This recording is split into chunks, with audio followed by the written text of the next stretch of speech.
नमस्ते दोस्तों। आज हम बिजनेस की एक बेहतरीन किताब शुरू करने जा रहे हैं जिसकी सिफारिश खुद बिल गेट्स ने की है। Business adventures 12 classic tales from the world of Wall Street, John Brooks द्वारा। तो हम चैप्टर 1 से शुरुआत कर रहे हैं। Chapter 1, the fluctuation. स्वागत है। आज हम शेयर बाजार की दुनिया में एक दिलचस्प कहानी की गहराई में उतरेंगे।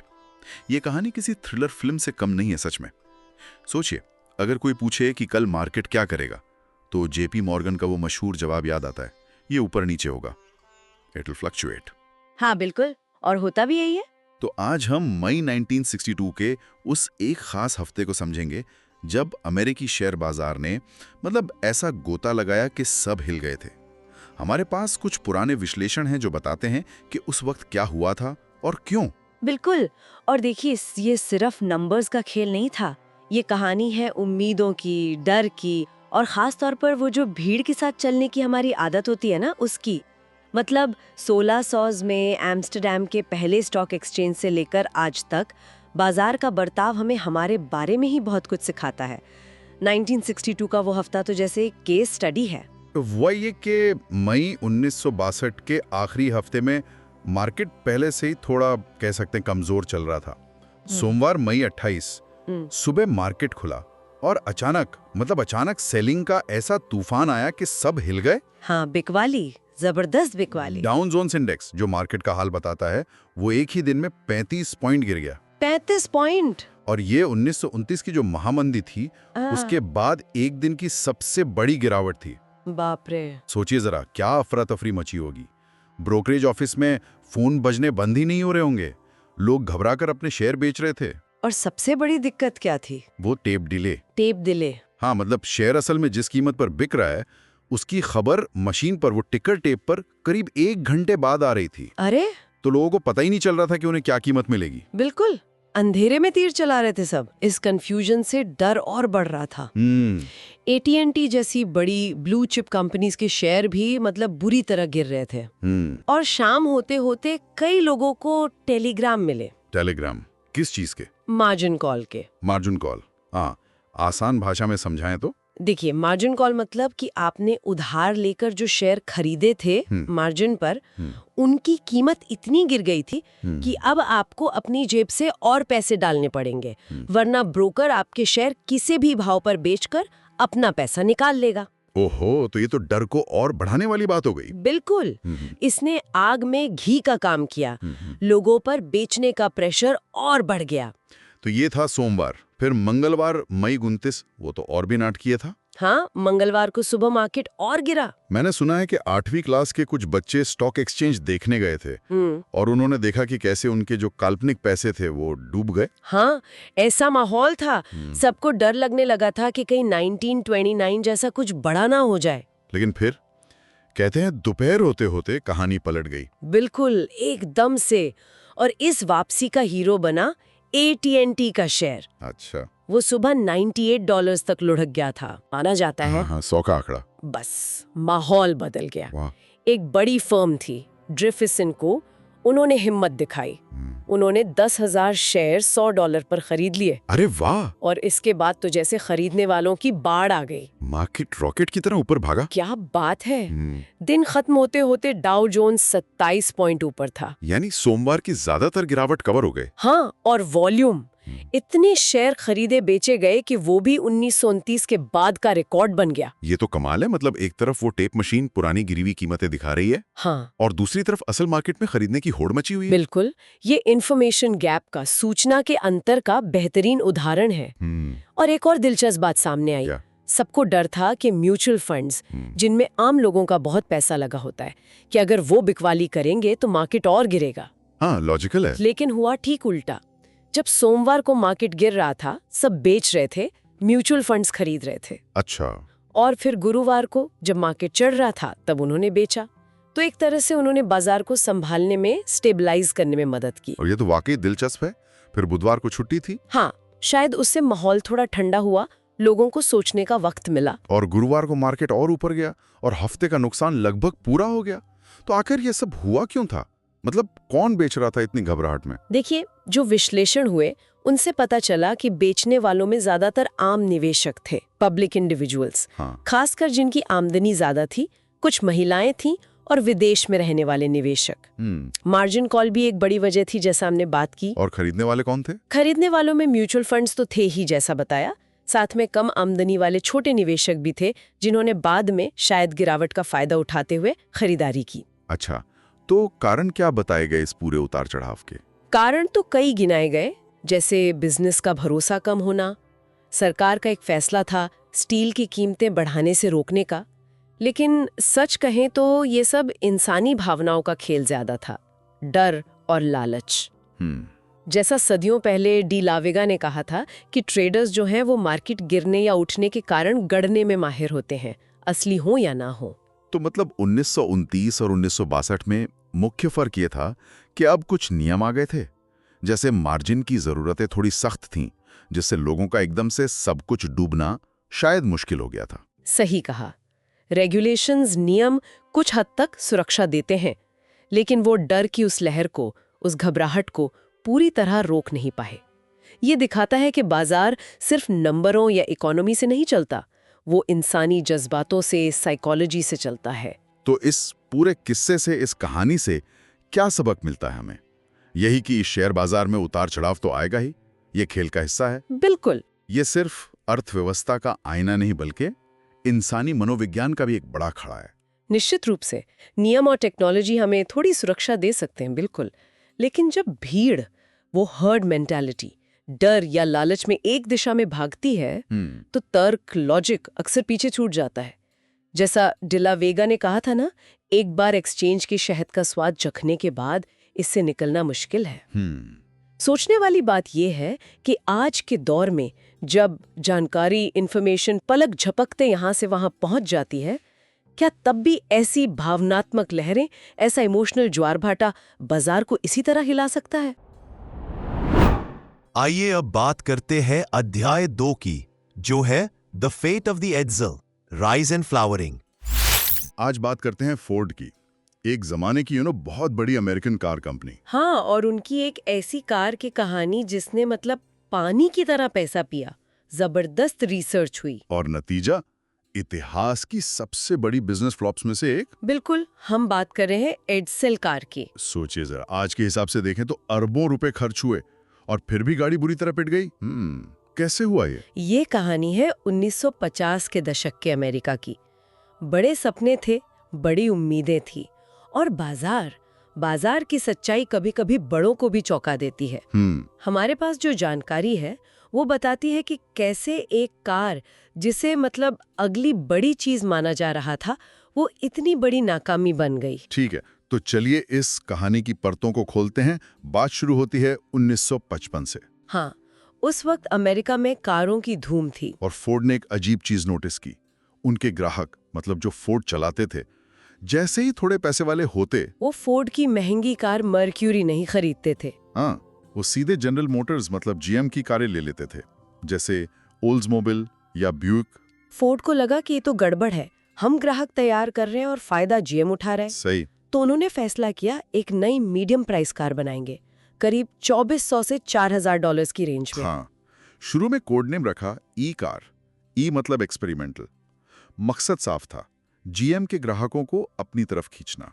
और फिर आया इंटरेस्टिंग पार्ट, कार को एक पर्सनालिटी देने का काम। हाँ, डेविड वॉलिस जो रिसर्च हेड थे, उन्होंने बड़ी दिलचस्प स्टडी की। कई शहरों में सैकड़ों लोगों से पूछा गया। क्या पूछा? यही कि वो अलग अलग कारों के बारे में क्या सोचते हैं, मतलब उनकी नजर में कार का कैरेक्टर क्या है। अच्छा, जैसे कुछ लोगों को लगता था कि फोर्ड कार थोड़ी मर्दाना, थोड़ी दबंग है, शेवरोले थोड़ी शांत। अरे वाह, मतलब लोग कारों को सिर्फ मशीन नहीं समझते। बिल्कुल नहीं, हम चीजों से इमोशनली जुड़ते हैं। तो एडसेल के लिए एक खास पहचान गढ़ी गई। क्या थी वो पहचान? अच्छा, यानी तरक्की करते नौजवान अफसरों या पेशेवरों के परिवार के लिए एक स्मार्ट कार। हाँ, आइडिया ये था कि लोग इस इमेज से कनेक्ट करेंगे कि हाँ, ये कार मेरे लिए है। पर्सनालिटी तो तय हो गई, पर नाम क्या रखें, ये भी बड़ा सिरदर्द रहा होगा। अरे पूछिए मत, नाम ढूंढने में जो मशक्कत हुई वो कमाल की थी। पहले तो 2000 नामों की लिस्ट बनी। 2000? हाँ, फिर सड़क पर लोगों से राय ली गई। फोर्ड के ऑफिस में तो कंपटीशन भी रखा गया कंपटीशन कैसा? कि भाई सबसे अच्छा नाम सुझाओ और इनाम में नई कार ले जाओ। मजाक कर रहे हैं, इनाम में कार? हाँ, यहाँ तक कि एक मशहूर कवयित्री थी मैरियन मूर, उनसे भी नाम मांगे गए। उनके सुझाव कैसे थे? थोड़े अजीब थे सच कहूँ तो, जैसे यूटोपियन टर्टल टॉप या मंगूस सिविक। ये कौन रखता? वही तो, एक एडवर्टाइजिंग एजेंसी ने तो हद कर दी, 18,000 नाम सुझा दिए। 18,000? बाप रे। रिसर्च में लोगों को कॉर्सेर जैसा नाम पसंद भी आ रहा था, थोड़ा दमदार सा लगता है। हाँ, ये ठीक लग रहा है। लेकिन कहानी में ट्विस्ट आया। फोर्ड के चेयरमैन थे अर्नेस्ट ब्रीच। हाँ। उन्होंने एक मीटिंग में अचानक सारे सुझाव साइड कर दिए। और क्या कहा? कहा कार का नाम होगा एडसेल। एडसेल, ये किसका नाम था? कंपनी के फाउंडर हेनरी फोर्ड के बेटे थे एडसेल फोर्ड, और उस वक्त के प्रेसिडेंट हेनरी फोर्ड सेकंड के पिता। हाँ। उन्हीं के नाम पर। ओह, अच्छा। लेकिन ये फैसला क्या सबको पसंद आया? नहीं, मैनेजमेंट में ही कई लोग खुश नहीं थे। उन्हें लगा ये नाम थोड़ा अजीब है। अब आते हैं डिजाइन पर। कार दिखती कैसी थी? डिजाइनर थे रॉय ब्राउन। उनका लक्ष्य था कि कार भीड़ में अलग दिखे पर एकदम एलियन जैसी भी ना लगे। क्या खास था उसमें? सबसे ज्यादा चर्चा हुई उसकी ग्रिल की। बीच में खड़ी हुई कुछ लोगों को वो घोड़े के कॉलर जैसी लगती थी। अच्छा, और? पीछे की तरफ थोड़े पंख जैसे निकले हुए थे, टेल फिन्स। लेकिन उस जमाने की दूसरी कारों से थोड़ा अलग स्टाइल था। और स्टीयरिंग व्हील के बीच में गियर बदलने के लिए पुश बटन थे। ओह, वो तो काफी नया रहा होगा। हाँ, लेकिन यहाँ एक बड़ी बात हुई।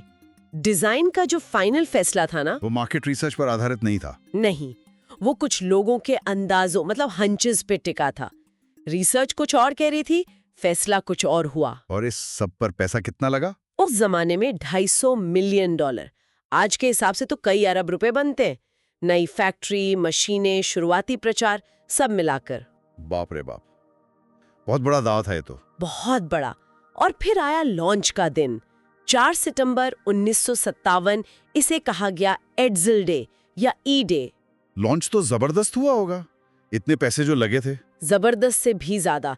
अखबारों में पूरे पेज के विज्ञापन, टीवी शोज स्पॉन्सर किए गए, प्रेस के लिए तो खतरनाक स्टंट शो रखे गए। Stunt show? कारों के?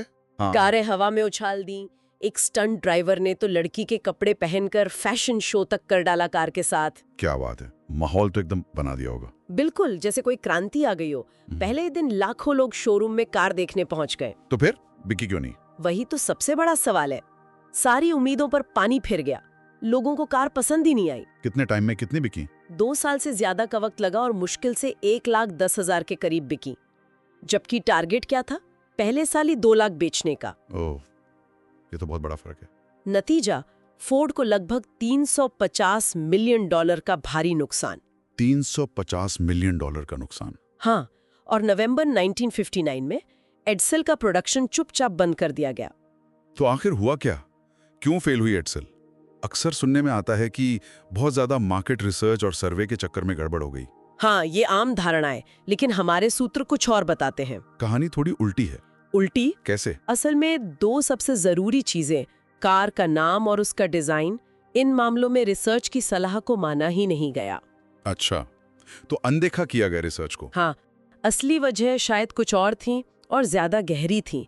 पहली और शायद सबसे बड़ी वजह टाइमिंग। टाइमिंग मतलब? देखिए, प्लान बना 1955 में। तब बड़ी फ्लैशी कारों का जमाना था। लोग वैसी कारें पसंद कर रहे थे। ठीक है। लेकिन कार लॉन्च हुई 1957 के अंत में, और तब अमेरिका में आर्थिक मंदी मतलब रिसेशन शुरू हो गया था। ओह, तो लोगों का मूड बदल गया। बिल्कुल, लोग अब बड़ी महंगी, ज्यादा पेट्रोल पीने वाली कारों से हटकर छोटी किफायती कारों की तरफ देखने लगे थे। एडसेल गलत वक्त पर गलत बाजार में आ गई। ये तो बड़ी बात है। और क्या वजह हो सकती है? दूसरी वजह शायद डिजाइन ही थी। वो जो अजीब सी दिखने वाली ग्रिल थी ना, हाँ, वो घोड़े के कॉलर जैसी। हाँ, शायद वो लोगों को पसंद नहीं आई। बहुतों ने उसका मजाक उड़ाया। और नाम? एडसेल नाम का क्या असर पड़ा? शायद वो भी एक फैक्टर था। नाम सुनने में बहुत आकर्षक नहीं था। कुछ लोग मजाक में कहते थे कि ये प्रेट्सेल या डीजल जैसा लगता है। हाँ, थोड़ा अजीब तो है। और एक और चीज, ओवर हाइप। मतलब जरूरत से ज्यादा प्रचार। हाँ, लॉन्च से पहले इतना हल्ला मचाया, इतनी उम्मीदें जगा दी कि जब लोगों ने असल कार देखी तो उन्हें उतनी खास नहीं लगी। एग्जैक्टली उम्मीदें आसमान पर थीं, पर कार जमीन पर उतनी क्रांतिकारी नहीं निकली। ऊपर से सुनने में आया कि शुरुआती गाड़ियों में क्वालिटी की भी कुछ दिक्कतें थी। अच्छा, जैसे?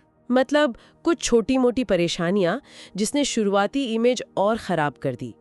ये कुछ वैसा ही है जैसे किसी बड़ी फिल्म का ट्रेलर देखकर आप बहुत उत्साहित हों और फिल्म देखने जाएं तो मजा करके रह हो जाए। बिल्कुल। तो इस पूरी कहानी से हम क्या सीख सकते हैं? इसका निचोड़ क्या है? देखिए, एडसेल का किस्सा चीख चीख कर कहता है कि सिर्फ पैसा, बड़ी प्लानिंग और बड़ी बड़ी बातें सफलता की गारंटी नहीं है। बाजार का मूड कैसा है, सही टाइमिंग क्या है, ये चीजें बहुत ज्यादा मायने रखती हैं। और ग्राहक को समझना वो कितना मुश्किल है। हाँ, कंपनियां अरबों डॉलर रिसर्च पे खर्च कर देती हैं, लेकिन फिर भी ये पक्के तौर पर नहीं कह सकती कि शोरूम में आया ग्राहक असल में क्या सोच रहा है, क्या खरीदेगा। ये एक जरूरी सवाल खड़ा करता है ना? एडसेल की कहानी आज भी हमें सोचने पर मजबूर करती है बिल्कुल। कि क्या आज भी कंपनियां प्रोडक्ट बनाते वक्त कहीं सिर्फ अपनी सोच, अपने अंदाजों पर ज्यादा भरोसा तो नहीं कर लेती, बजाय ग्राहक की असल जरूरत, उसकी बदलती पसंद को गहराई से समझने के। ये वाकई सोचने वाली बात है। अगली बार जब कोई नया प्रोडक्ट, कोई नई कार या कोई भी नई चीज बाजार में आए तो याद रखिएगा, उसके पीछे शायद ऐसी ही कोई बड़ी कहानी, बड़ी उम्मीदें और उतने ही बड़े जोखिम छिपे हो सकते हैं। चैप्टर 2 में आगे बढ़ते हुए अब हम एडसेल के पतन और गिरावट, डिक्लाइन एंड फॉल की बात करेंगे। नमस्कार, आज हम बात कर रहे हैं बिजनेस वर्ल्ड की एक बहुत बहुत मशहूर कहानी की, फोर्ड एडसेल कार। मतलब इसे इतनी उम्मीदों के साथ इतने जोर शोर से लॉन्च किया गया था ना। हाँ बिल्कुल, लेकिन ये इतिहास की सबसे बड़ी, क्या कहते हैं, फ्लॉप्स में गिनी जाती है। सही कहा। तो आज हम इसी पर थोड़ी गहराई से बात करेंगे। हमारे पास जो जानकारी है वो एक लेख है, एडसेल की असफलता और उसकी विरासत। उसी के कुछ हिस्सों पर आधारित है ये चर्चा। तो समझने की कोशिश करते हैं कि आखिर गड़बड़ हुई कहाँ। आप सोचिए, जैसे कोई बहुत बड़ी मेगा बजट की फिल्म बने हाँ हाँ और पहले ही दिन मतलब बिल्कुल पिट जाए। वैसा ही कुछ हुआ एडसेल के साथ। तो कहाँ से शुरू करें? सबसे पहले शायद इसके लुक पर बात करते हैं। वो काफी विवादास्पद था। हाँ, लुक तो बहुत ही अलग था उस जमाने के हिसाब से। एडसेल की सबसे बड़ी पहचान थी वो सामने की ग्रिल, है ना, वो जाली। जी उस टाइम ज्यादातर अमेरिकन कारों में चौड़ी हॉरिजॉन्टल ग्रिल होती थी। हाँ, वो एक ट्रेंड था। पर एडसेल की ग्रिल पतली थी और सीधी, मतलब वर्टिकल। कुछ लोगों को वो अंडे जैसी लगी, किसी को अजीब ही लगी। कोशिश शायद थी कि कुछ यूरोपियन कारों जैसा सोफिस्टिकेटेड लुक दिया जाए, मतलब एडवांस्ड लगे। हाँ, लेकिन कार का बाकी हिस्सा तो बड़ा और चौड़ा था, टिपिकल अमेरिकन स्टाइल। तो वो मेल नहीं खाया। नतीजा ये हुआ कि वो ग्रिल अलग से दिखती थी, जैसे किसी ने, क्या कहें, जैसे कुर्ते पजामे पे टाई लगा लियो। हाँ हाँ हाँ, कुछ वैसा ही। मतलब इरादा अच्छा था, पर वो लोगों को जमा नहीं, अजीब सा लगा। ये एक बड़ा सबक है ना, कि सिर्फ नया या अलग होना काफी नहीं है, लोगों से जुड़ना भी जरूरी है। बिल्कुल, डिजाइन लोगों को अपील करना चाहिए। और पीछे का हिस्सा, वो पंखों जैसे डिजाइन थे, फिन्स। हाँ, फिन्स तो थी, पर टेल लाइट्स ऐसी थी कि रात में देखो तो जैसे कोई तिरछी आंखों से मुस्कुरा रहा हो। स्लांट आइड ग्रिन जिसे कहते हैं। अच्छा। हाँ, मतलब आगे से देखो तो एक तरह का लुक, पीछे से देखो तो एकदम चालाक सा, जैसे कार की पर्सनालिटी ही बदल गई हो। अरे वाह, ये तो मैंने सोचा ही नहीं था। फिर बात करते हैं फीचर्स की। गैजेट्स की भरमार थी इसमें। हाँ, वो पुश बटन युग बनाने की कोशिश थी शायद। हाँ, बटन दबाओ तो डिक्की खुले, बटन दबाओ तो हुड, स्पीड लिमिट पार करो तो स्पीडोमीटर लाल बत्ती दिखाने लगे। अच्छा। और सबसे कमाल की बात, गियर बदलने के लिए स्टीयरिंग व्हील के बीच में, हाँ, बीच में 5 पुश बटन थे। स्टीयरिंग व्हील के बीच में, वो तो ध्यान भटकाने वाली बात हो गई। बिल्कुल, फोर्ड ने शायद सोचा कि जितने ज्यादा बटन उतनी ज्यादा लग्जरी फील होगी। हाँ, पर कंज्यूमर रिपोर्ट्स जैसी मैगजीन जो अनबायस्ड रिव्यू करती है ना, हाँ। उन्होंने इसकी आलोचना की। साफ कहा कि स्टीयरिंग व्हील पर बटन ड्राइवर का ध्यान भटकाते हैं, ये सुरक्षित नहीं है। तो मतलब चमक दमक को सुरक्षा से ज्यादा इंपॉर्टेंस दे दी गई। लगता तो यही है। पर एक बात थी, ये कार दमदार बहुत थी, ताकतवर। हाँ, पावर के मामले में तो उस समय की टॉप कारों में थी। कहते हैं 10 सेकंड में 0 से 100 किलोमीटर प्रति घंटा की रफ्तार पकड़ लेती थी। हाँ, स्पीड तो थी, लेकिन सिर्फ पावर से गाड़ी नहीं चलती ना, कंट्रोल भी तो चाहिए। सही बात है। आलोचकों ने यही कहा कि इसकी हैंडलिंग अच्छी नहीं थी, मोड़ पर संभालना मुश्किल था, और खराब सड़कों पर? खराब सड़कों पर तो जैसे जेली की तरह हिलती थी, आरामदायक नहीं थी बिल्कुल। तो यहाँ भी वही बात हुई, स्पीड दे दी पर कंफर्ट और कंट्रोल का क्या? एग्जैक्टली ग्राहक को पूरा पैकेज चाहिए होता है। लॉन्च से पहले माहौल कैसा था? बहुत हवा बनाई गई थी। अरे बहुत बहुत ज्यादा उत्सुकता थी लोगों में, जैसे कोई बड़ा राज खुलने वाला हो। लेकिन जब कार सामने आई तो रिएक्शन मिला जुला सा था। कुछ ने ठीक ठाक कहा, कुछ चुप ही रहे। और कंज्यूमर रिपोर्ट्स ने? उन्होंने तो खुलकर कहा कि इसमें कोई खास बात नहीं है, बनावट साधारण है, पुर्जे मतलब पार्ट्स ठीक से काम नहीं करते, अरे हैंडलिंग खराब है, तेल बहुत पीती है और ये गैजेट्स जरूरत से ज्यादा हैं, बेकार हैं। मतलब एक तरह से सिरे से नकार दिया। हाँ, कह सकते हैं। और जो सबसे बड़ा झटका लगा वो शायद शुरुआती कारों की क्वालिटी का था। बिल्कुल, वो सबसे बड़ा मुद्दा बन गया। नई नई कारें खरीदी लोगों ने हाँ। और उनमें तेल लीक हो रहा है, डिक्की नहीं खुल रही, पेंट खराब है, ऐसी शिकायतें बहुत आम थीं। सोचिए जरा, कोई अपनी मेहनत की कमाई से नई कार ले और वो पहले दिन से ही परेशान करने लगे। भरोसा टूट जाता है ऐसे में। बिल्कुल, तो फिर तो बिक्री गिरनी ही थी। हाँ, शुरुआती जोश ठंडा पड़ते ही सेल्स एकदम नीचे आ गईं। टीवी पर बड़े बड़े शो भी किए गए थे शायद इसे प्रमोट करने के लिए। हाँ, काफी पैसा खर्च किया गया मार्केटिंग पर, टीवी स्पेशल भी हुए, पर कुछ फायदा नहीं हुआ। कंपनी में टेंशन बढ़ गई होगी। जाहिर है, और जैसा अक्सर होता है जब कुछ बड़ा फेल होता है, हाँ। तो किसी एक को बलि का बकरा बनाया जाता है। यहाँ डिजाइनर पर ठीकरा फोड़ा गया। लेकिन असल में कारण तो कई थे, है ना? सिर्फ डिजाइन तो नहीं था। नहीं नहीं, बिल्कुल नहीं, कई कारण थे। किसी एक पर उंगली उठाना ठीक नहीं। जैसे कि? एक तो टाइमिंग, वो बहुत गलत थी। टाइमिंग कैसे? उसी दौरान सोवियत यूनियन ने अपना पहला सैटेलाइट स्पुतनिक लॉन्च किया था। अच्छा, हाँ। उससे अचानक अमेरिका में लोगों का मूड बदला, ध्यान साइंस, टेक्नोलॉजी और थोड़ी सादगी की तरफ चला गया। बड़ी दिखावटी कारों का क्रेज थोड़ा कम हुआ। और आर्थिक मंदी का डर भी था शायद। हाँ, इकोनॉमी को लेकर भी चिंताएं थीं, लोग फिजूल खर्ची से बच रहे थे। खराब क्वालिटी तो थी ही। वो तो थी ही। फिर कुछ लोगों का मानना है कि एडसेल नाम ही लोगों को पसंद नहीं आया। अच्छा।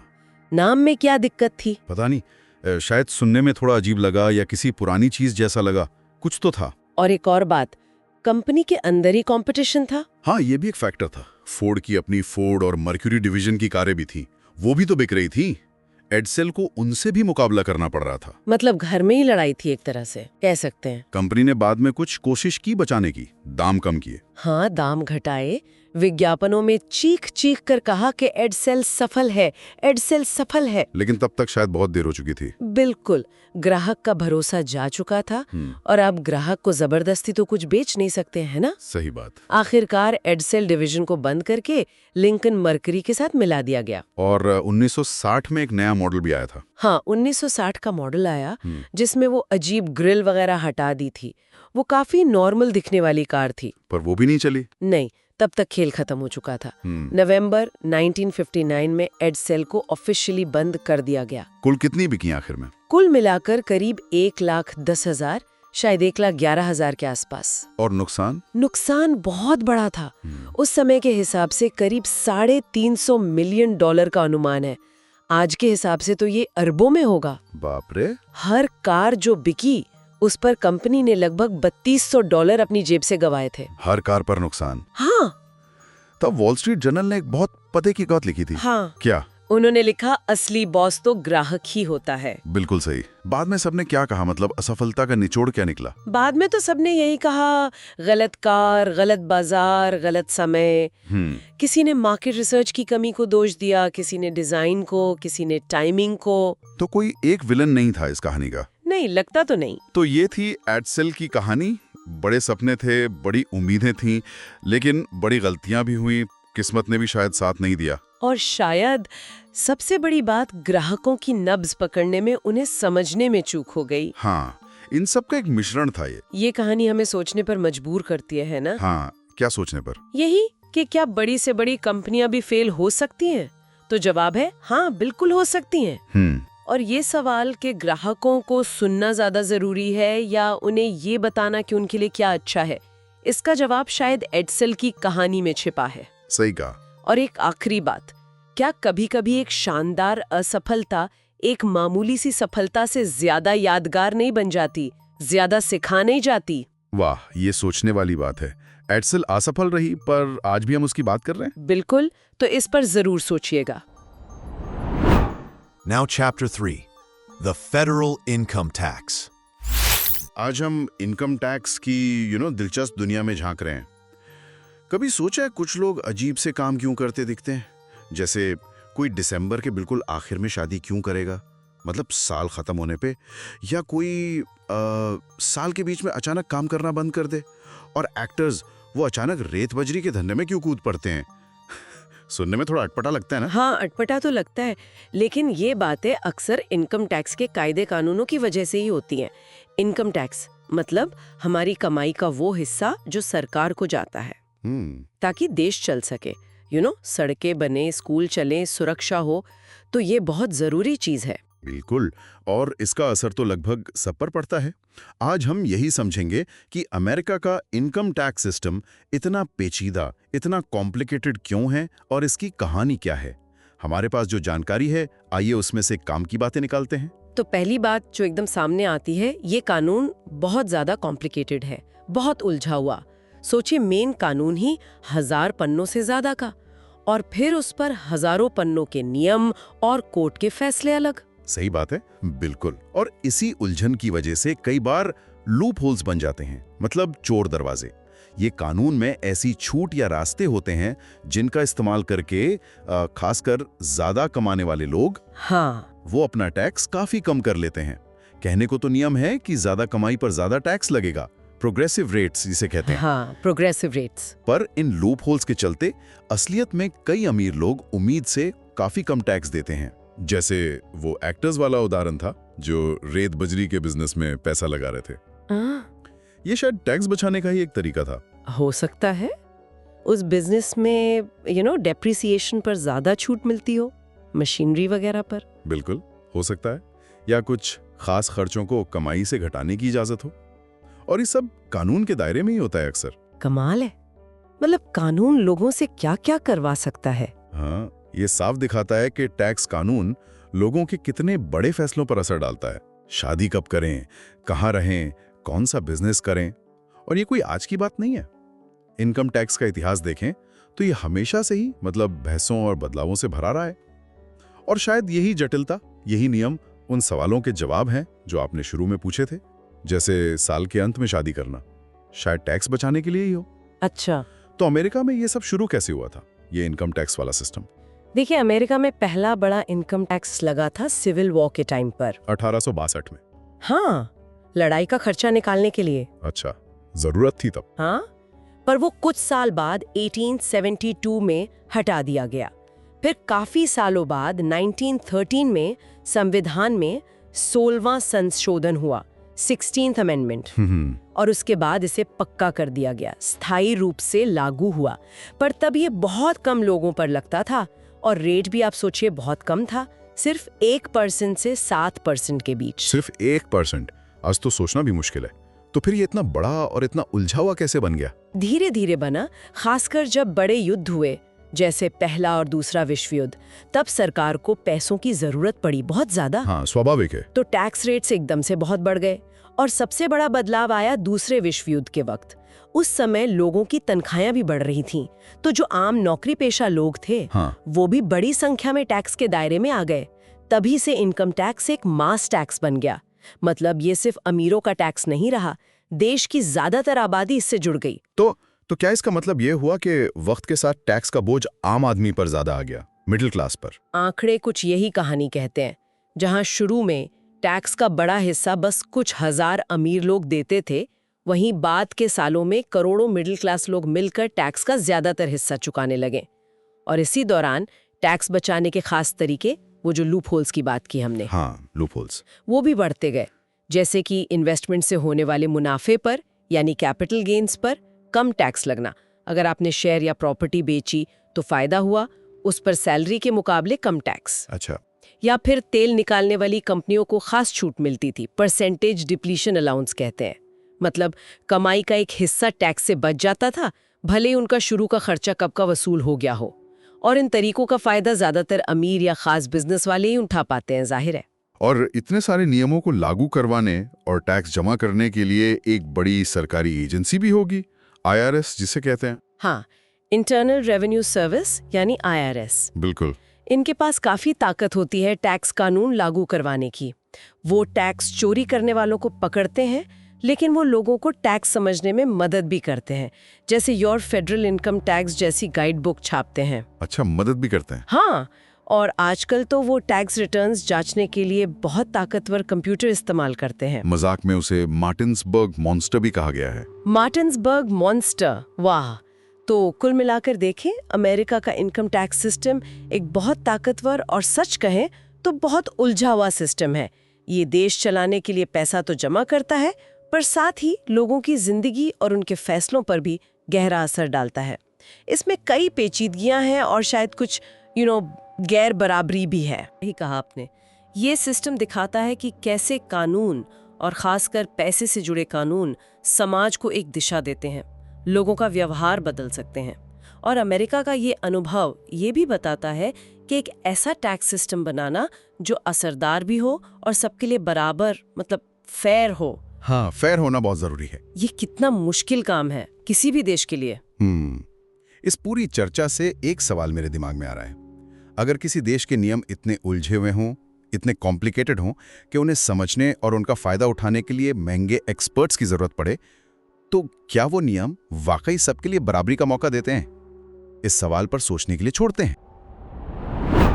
चैप्टर 3 में आगे बढ़ते हुए अब हम the federal income tax a national mirror की बात करेंगे। नमस्ते। आज हम एक अहम किताब पर बात कर रहे हैं जो अमेरिका के इनकम टैक्स सिस्टम को न एक राष्ट्रीय दर्पण यानी देश का आईना बताती है। किताब का नाम है आयकर, एक राष्ट्रीय दर्पण। तो हमारा मकसद क्या है? यही समझना कि भाई एक टैक्स सिस्टम जो कागज पर सुनने में बड़ा सीधा साधा और फेयर लगता है कि जिसकी कमाई ज्यादा उसका टैक्स ज्यादा, वो असल में इतना कॉम्प्लेक्स, इतना उलझा हुआ और इतने सारे चोर दरवाजों लूप होल से भरा कैसे हो सकता है? बिल्कुल। क्या वाकई ये बात सच है कि हर देश को वैसी ही सरकार मिलती है जिसके वो लायक है? चलिए इसी को आज थोड़ा खोलते हैं। हाँ, और ये किताब हमें खास तौर पर, जैसे सोर्स में बताया गया है, 1950-60s के अमेरिका के टैक्स कोड की असलियत दिखाती है। जो दिखता था और जो होता था उसमें अहम काफी फर्क था। शुरुआत तो बड़ी अच्छी लगती है। एबिलिटी टू पे का सिद्धांत, जिसकी जितनी क्षमता वो उतना टैक्स दे। हाँ। सोर्स बताता है कि टैक्स रेट्स भी ऐसे थे कि कम कमाने वालों पर कम, बीच वालों पर ठीक ठाक और अमीरों पर बहुत ज्यादा। एक पॉइंट पे तो वो 91% तक थे। सुनने में तो एकदम फेयर लगता है ना? जी हाँ, इसी को प्रोग्रेसिव टैक्सेशन कहते हैं और सिद्धांत के तौर पर तो ये बिल्कुल सही है, लेकिन यहीं पर कहानी थोड़ी घूम जाती है। कैसे? सोर्स के हिसाब से वो जो हेडलाइन रेट्स थे, वो 91% वगैरह, वो शायद पूरी कहानी नहीं बताते थे।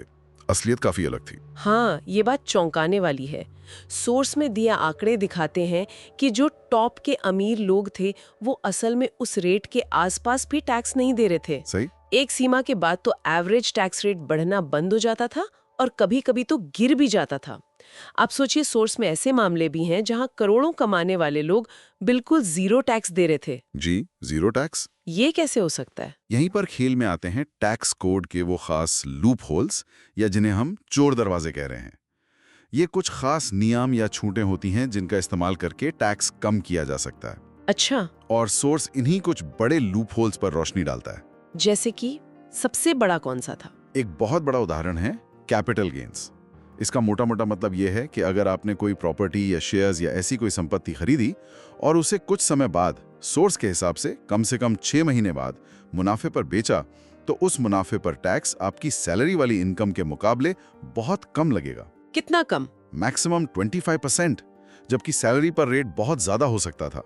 सोर्स में तो एक टीवी शो का भी जिक्र है जहां मल्टी मिलियनेयर्स ने साफ साफ कहा कि भाई टैक्स हमारे लिए कोई बड़ी प्रॉब्लम है ही नहीं, इसी कैपिटल गेन्स की वजह से। अरे वाह। और इसी से जुड़ा है स्टॉक ऑप्शंस का मामला, जो बड़ी बड़ी कंपनियां अपने टॉप एग्जीक्यूटिव्स को देती हैं। हाँ, सुना है इसके बारे में। उनको यह हक मिलता है कि वो भविष्य में कंपनी के शेयर पुरानी सस्ती कीमत पर खरीद सकें। अब अगर शेयर की कीमत बढ़ गई तो वो सस्ते में खरीदते हैं, महंगे में बेचते हैं और इस बड़े मुनाफे पर फिर से सिर्फ कैपिटल गेन्स वाला कम टैक्स देते हैं। अच्छा, और मजे की बात, सोर्स कहता है कई बार तो उन्हें ये शेयर खरीदने के लिए अपनी जेब से 1 रुपया भी नहीं लगाना पड़ता। कमाल है। अच्छा, फिर सोर्स एक और बड़ी अजीब सी चीज बताता है तेल कंपनियों के लिए, परसेंटेज डिप्लीशन। ये क्या चीज है? हाँ, ये थोड़ा टेक्निकल है पर है बड़ा जबरदस्त लूपहोल। देखिए, नॉर्मल बिजनेस में क्या होता है, अगर आपकी कोई मशीन पुरानी होती है, उसकी वैल्यू कम होती है, तो आपको टैक्स में छूट मिलती है। इसे डेप्रिसिएशन कहते हैं। हाँ, ये तो पता है। लेकिन ये छूट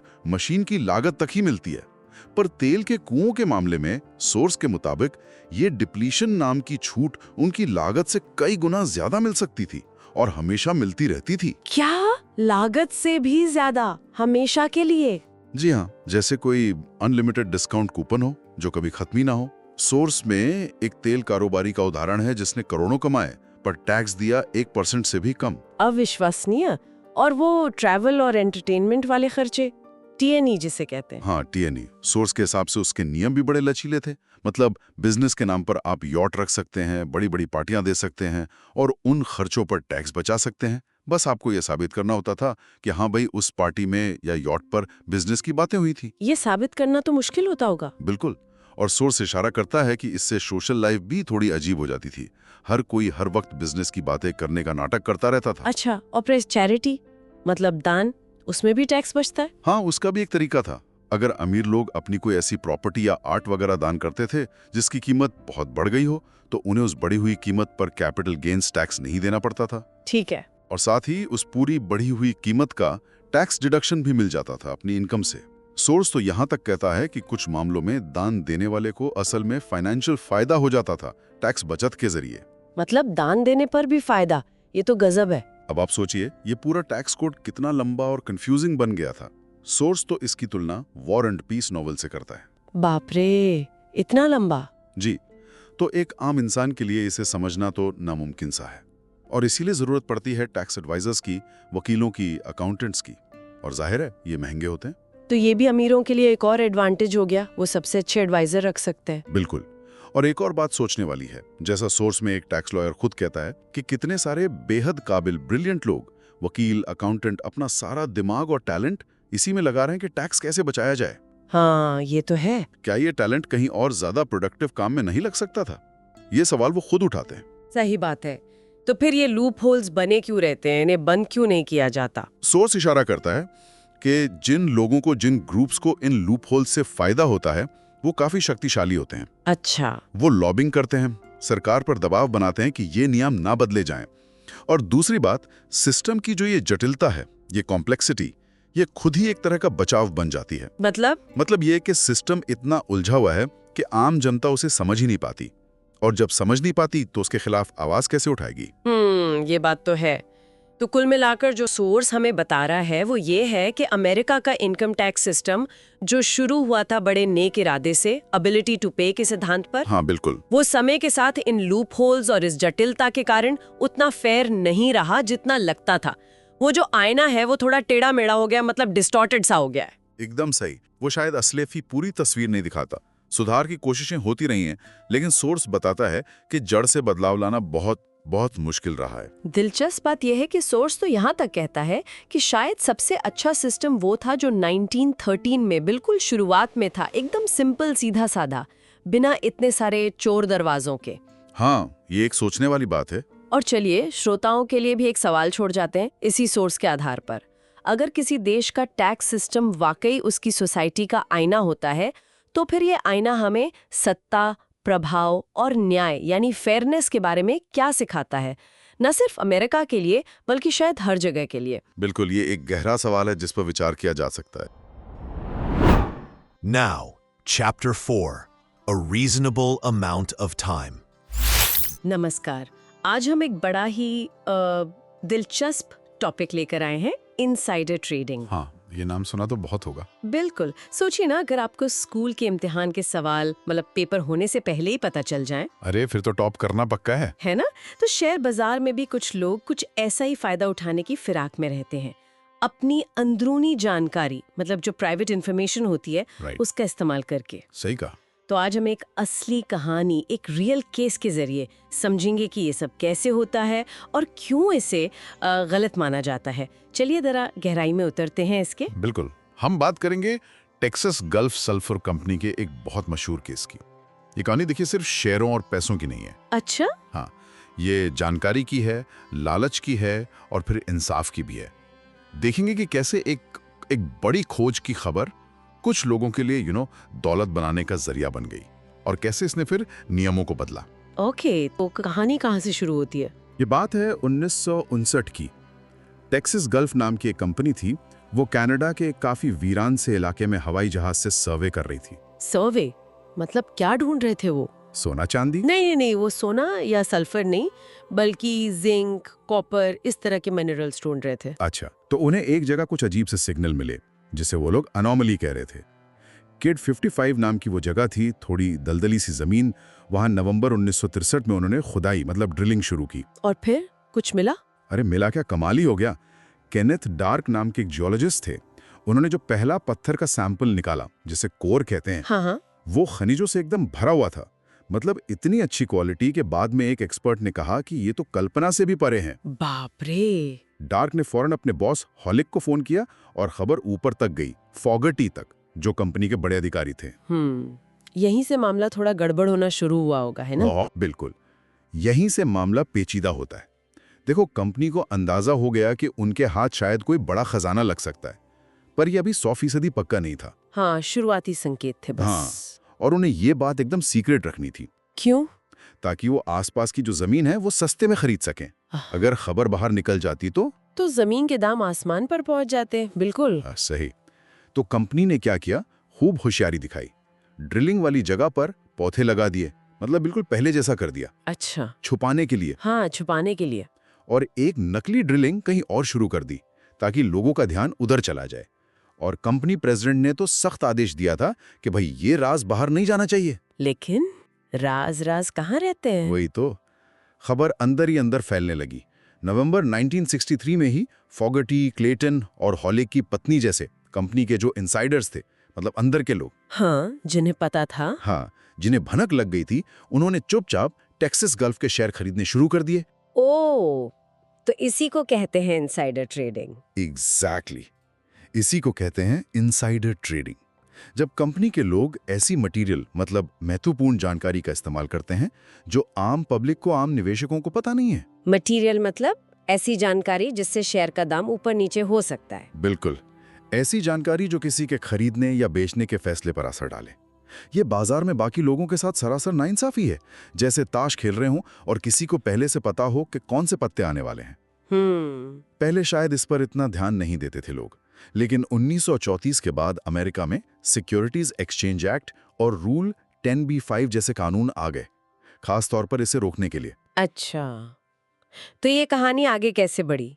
सिर्फ इन्हीं लोगों ने शेयर खरीदे? नहीं, डार्क जो थे जियोलॉजिस्ट, उन्होंने भी ये राज अपने कुछ दोस्तों और रिश्तेदारों को बता दिया। अरे, हाँ, इनको टिपीज कहते हैं।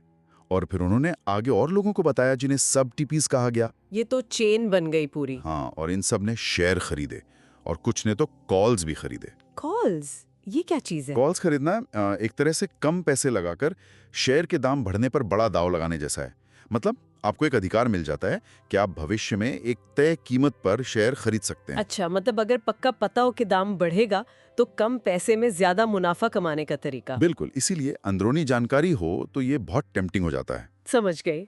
तो फिर क्या हुआ? खुदाई चलती रही? हाँ, और अप्रैल 1964 आते आते और खुदाई से एकदम साफ हो गया कि ये कोई छोटी मोटी खोज नहीं है, ये एक बहुत बड़ी खदान है।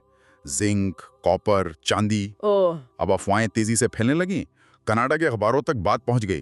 कहते हैं टिमिन्स शहर में तो हर कोई बस टेक्सास गल्फ की ही बातें कर रहा था। अब तो कंपनी के लिए मुश्किल हो गई होगी, छुपाना नामुमकिन हो गया होगा। हाँ, बिल्कुल। कंपनी पे दबाव बढ़ गया, अफवाहें गर्म थीं, शेयर बाजार में हलचल मची हुई थी। उन्हें कुछ तो कहना ही था। तो क्या कहा उन्होंने?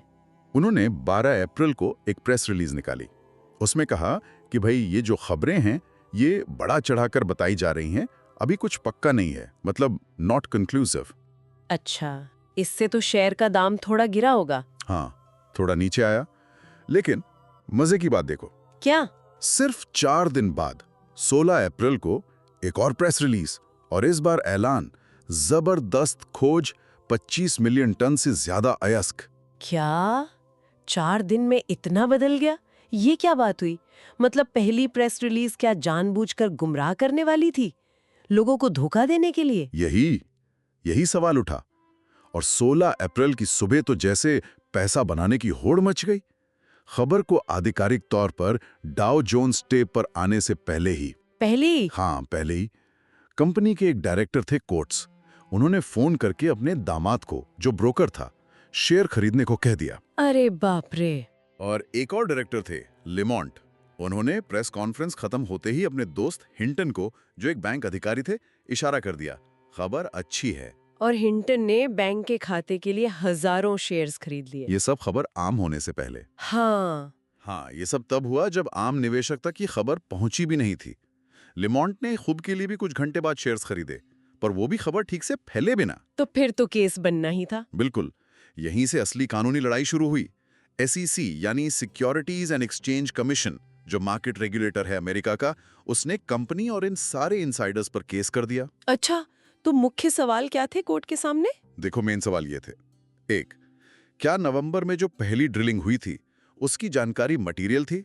मतलब क्या वो इतनी जरूरी थी कि उसे अंदरूनी माना जाए? 2, क्या 12 अप्रैल वाली प्रेस रिलीज जानबूझकर गुमराह करने वाली थी?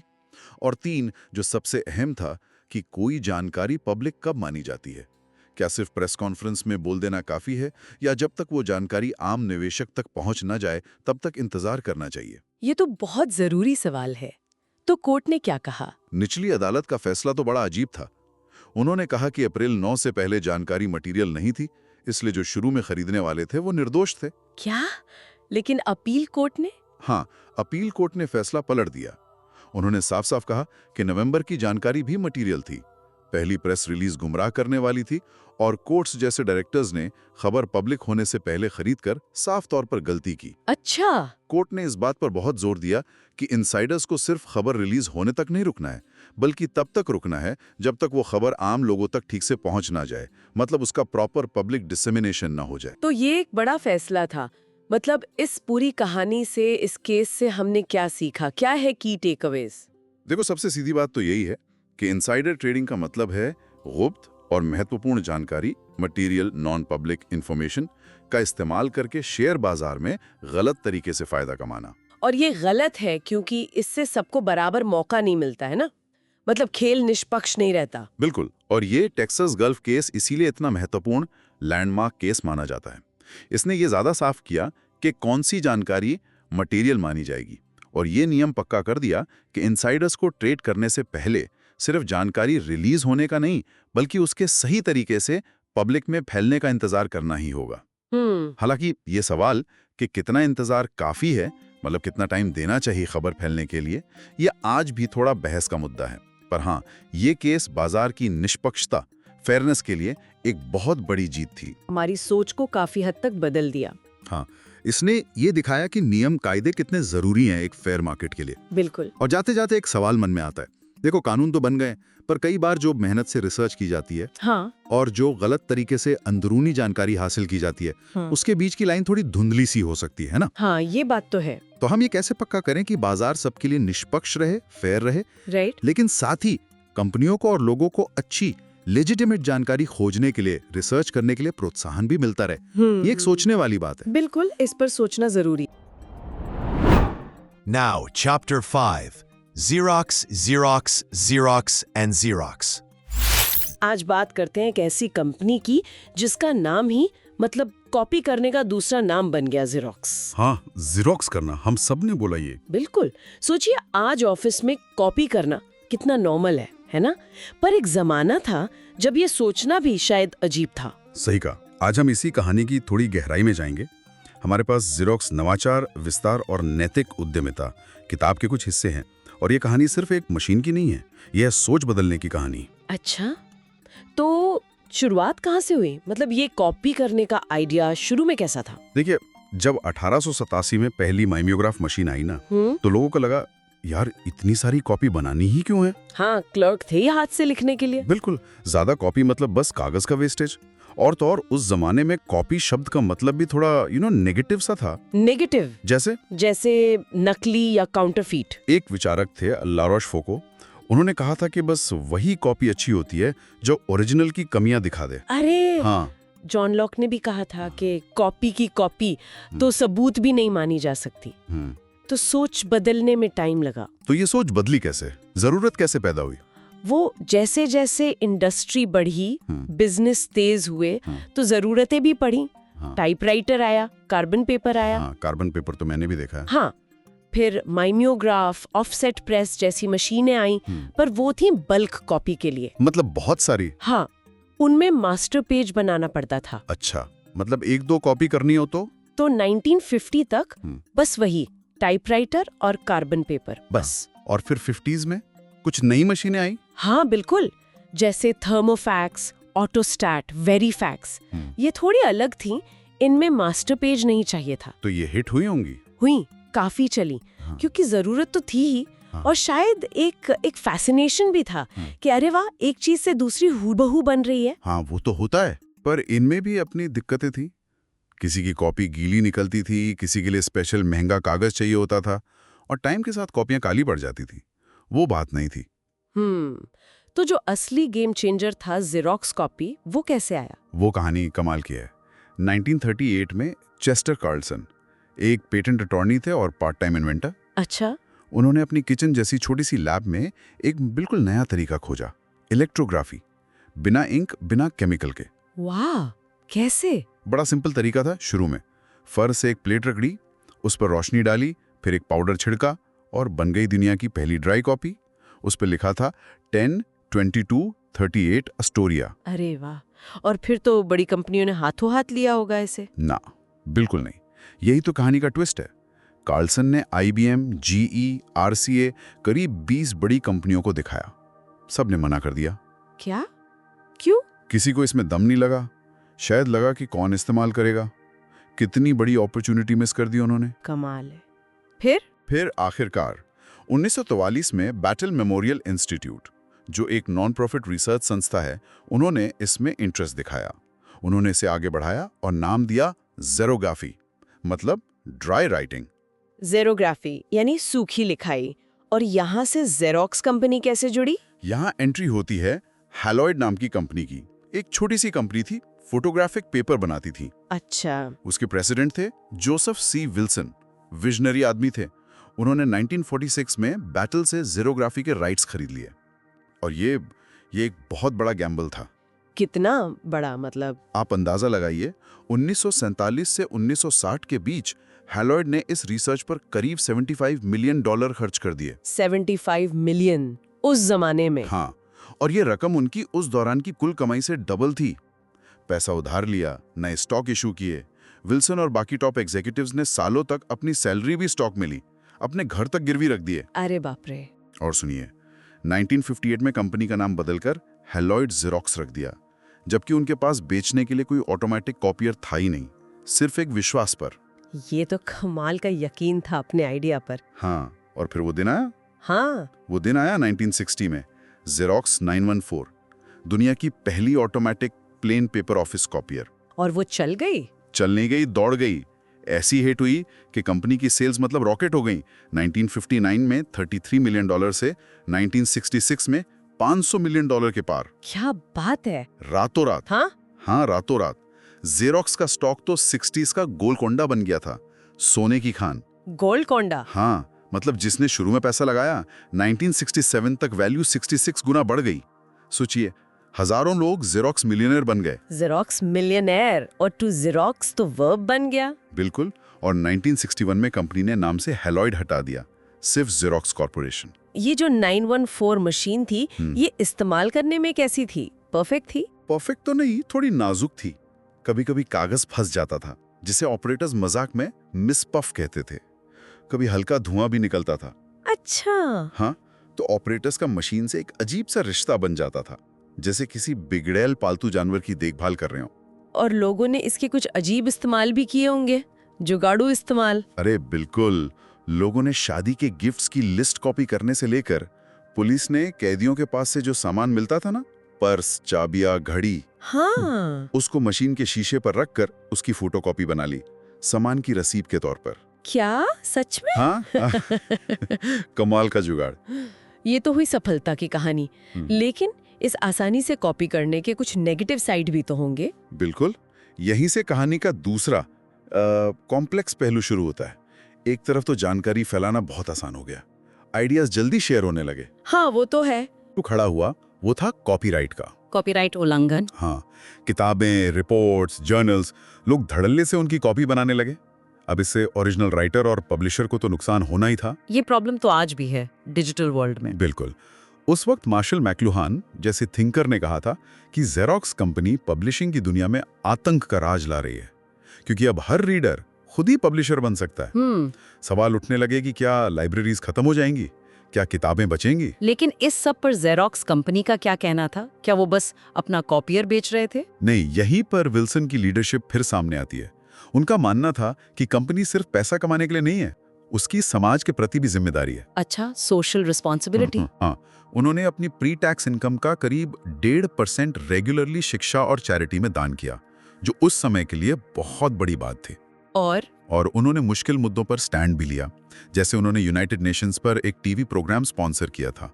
उन्हें हजारों विरोध पत्र मिले, खासतौर पर जॉन बर्श सोसाइटी जैसी संस्थाओं से, पर वो पीछे नहीं हटे। अरे वाह! और कॉपीराइट वाले मुद्दे पर भी सोचिए, वो खुद कॉपियर बना रहे थे, लेकिन फिर भी उन्होंने पब्लिकली लेखकों और पब्लिशर्स का साथ दिया। ये तो दिलचस्प है। क्यों? शायद इसलिए भी क्योंकि वो खुद पब्लिशिंग बिजनेस में भी आ गए थे, तो उन्हें वो पर्सपेक्टिव भी समझ आया। लेकिन फिर कंपटीशन तो आया ही होगा। सब कुछ हमेशा ऊपर ही तो नहीं जाता। नहीं, बिल्कुल नहीं। 1966 के आसपास कंपटीशन बहुत बढ़ गया। जेरोक्स का स्टॉक भी गिरा। कंपनी को एहसास हुआ कि वो सिर्फ कॉपियर के सहारे नहीं रह सकते। तो उन्होंने क्या किया? उन्होंने नई लीगिया में कदम रखा। एजुकेशन, टेक्नोलॉजी, पब्लिशिंग, वो भविष्य के लिए तैयारी कर रहे थे।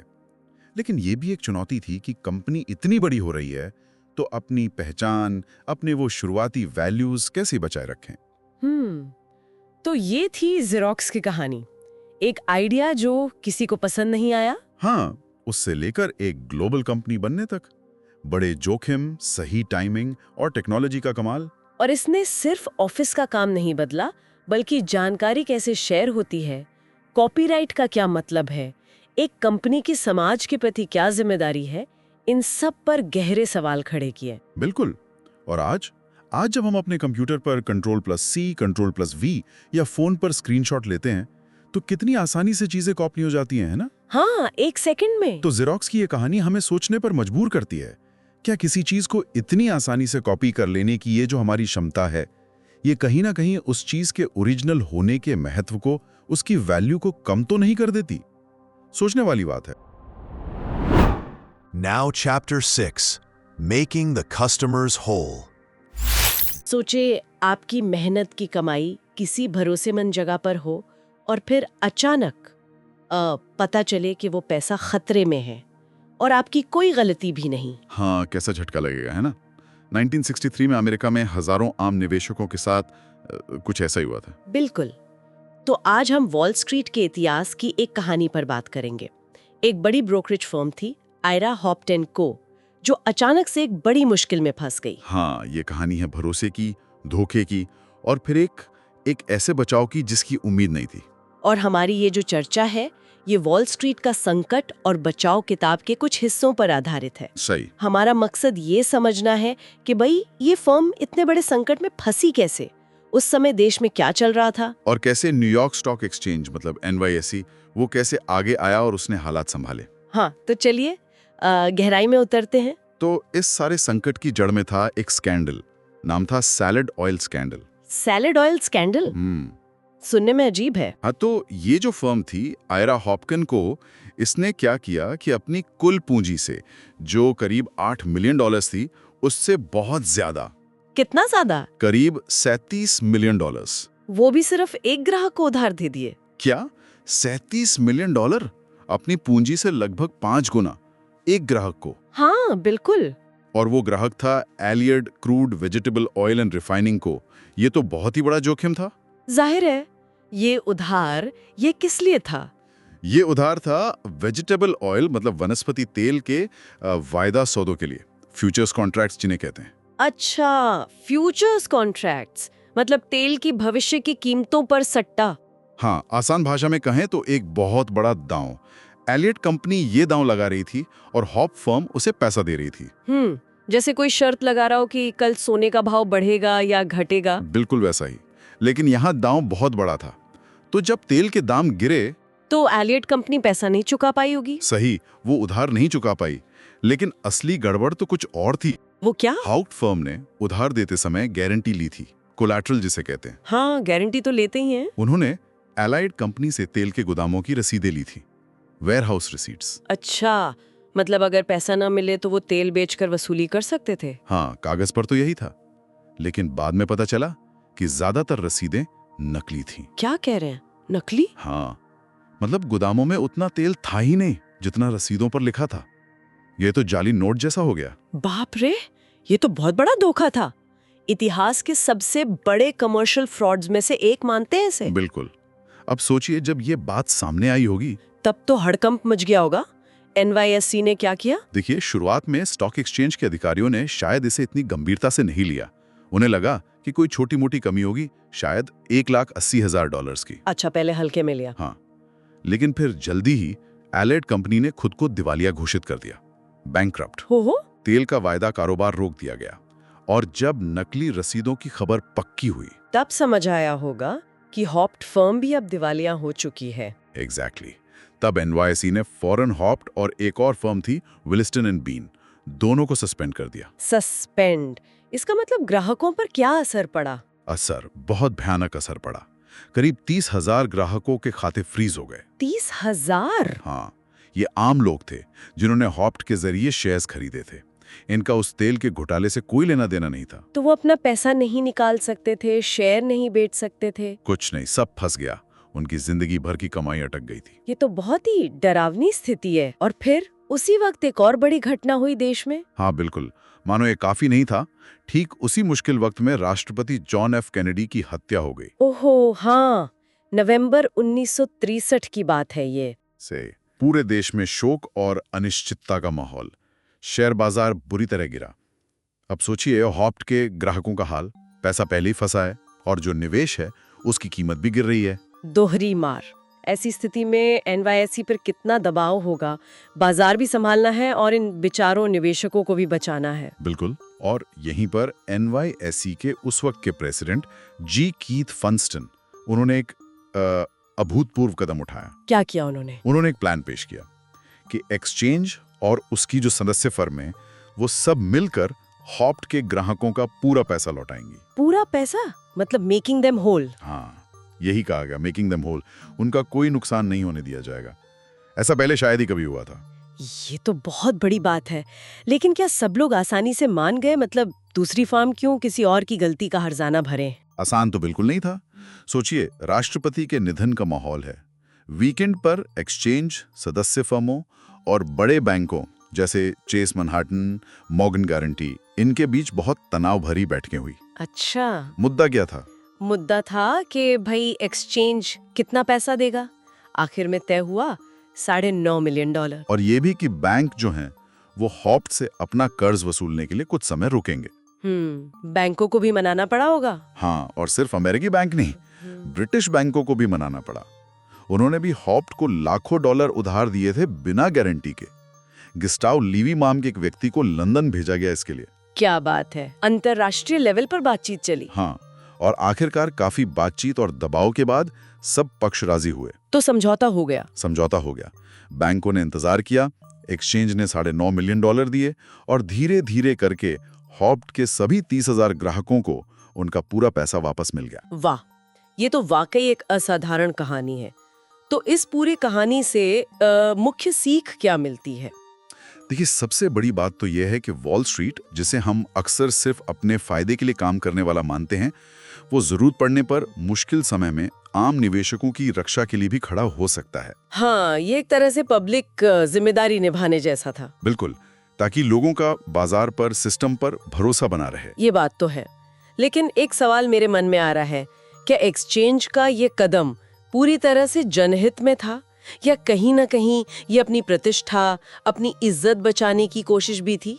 ये बहुत अच्छा सवाल है। क्योंकि सोचिए, अगर हजारों लोगों का पैसा डूब जाता तो शायद स्टॉक एक्सचेंज पर से लोगों का भरोसा ही उठ जाता। हाँ, ये बिल्कुल मुमकिन है।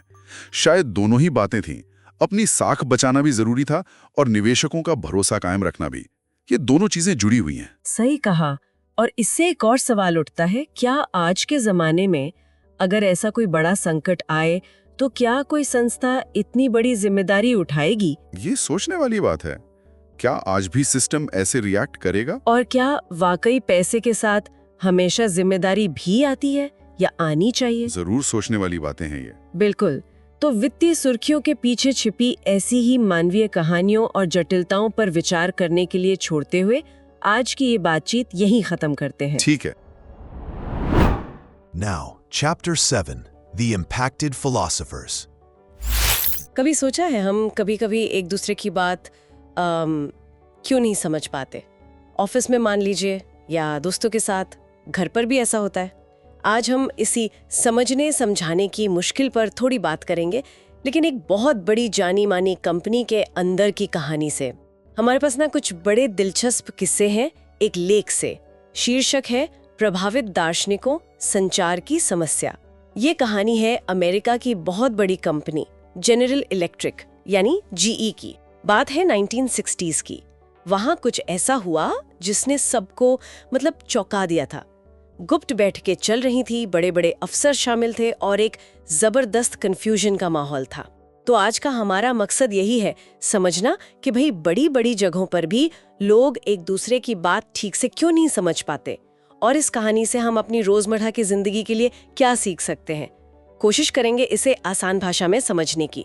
तो हुआ ये कि 1960s में अमेरिका में बिजली का सामान बनाने वाली जो बड़ी कंपनियां थीं, जीई भी उनमें से एक थी।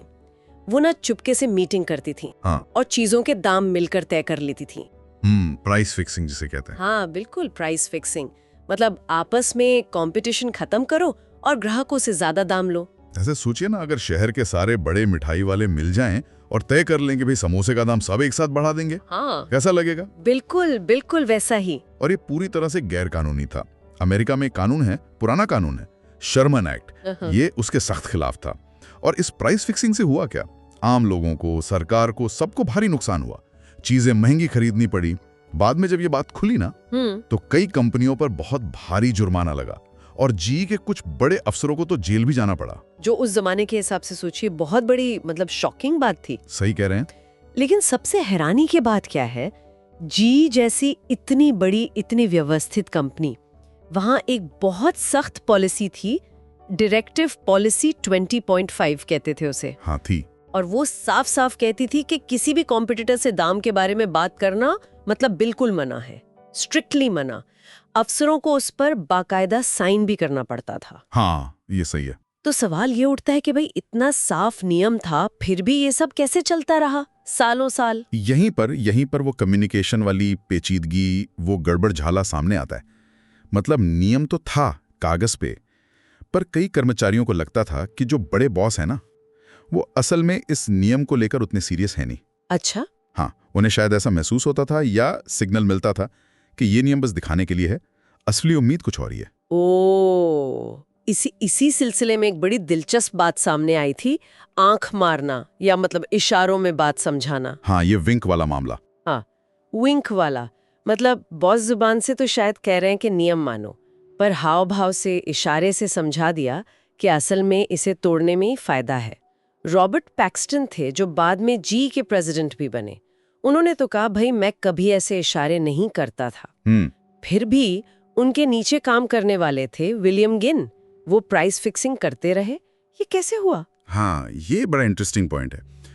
गिन ने बाद में बताया कि उन्होंने पैक्सटन की बात इसलिए नजरअंदाज की क्योंकि उनके जो दूसरे बॉस थे, एरबिन और फेयरमैन, वो उन पर प्राइस फिक्सिंग जारी रखने का दबाव डाल रहे थे और वो अपनी बात मनवाने में ज्यादा कामयाब रहे। अच्छा। गिन ने से कहा कि ये शैतान यानी प्राइस फिक्सिंग को बेचने वालों की जीत थी। और एक और बात देखिए, जैसे ही गिन को लगा कि ऊपर से सपोर्ट नहीं है, उन्होंने इसे एयर कवर कहा था, एक तरह का प्रोटेक्शन, सुरक्षा कवच। हाँ। जैसे ही लगा कि वो हट गया है, उन्होंने फौरन ये काम बंद कर दिया। अरे बाप रे, तो इससे पता चलता है कि ऊपर से सिग्नल कितने मायने रखते थे, सही सिग्नल या गलत सिग्नल। बिल्कुल।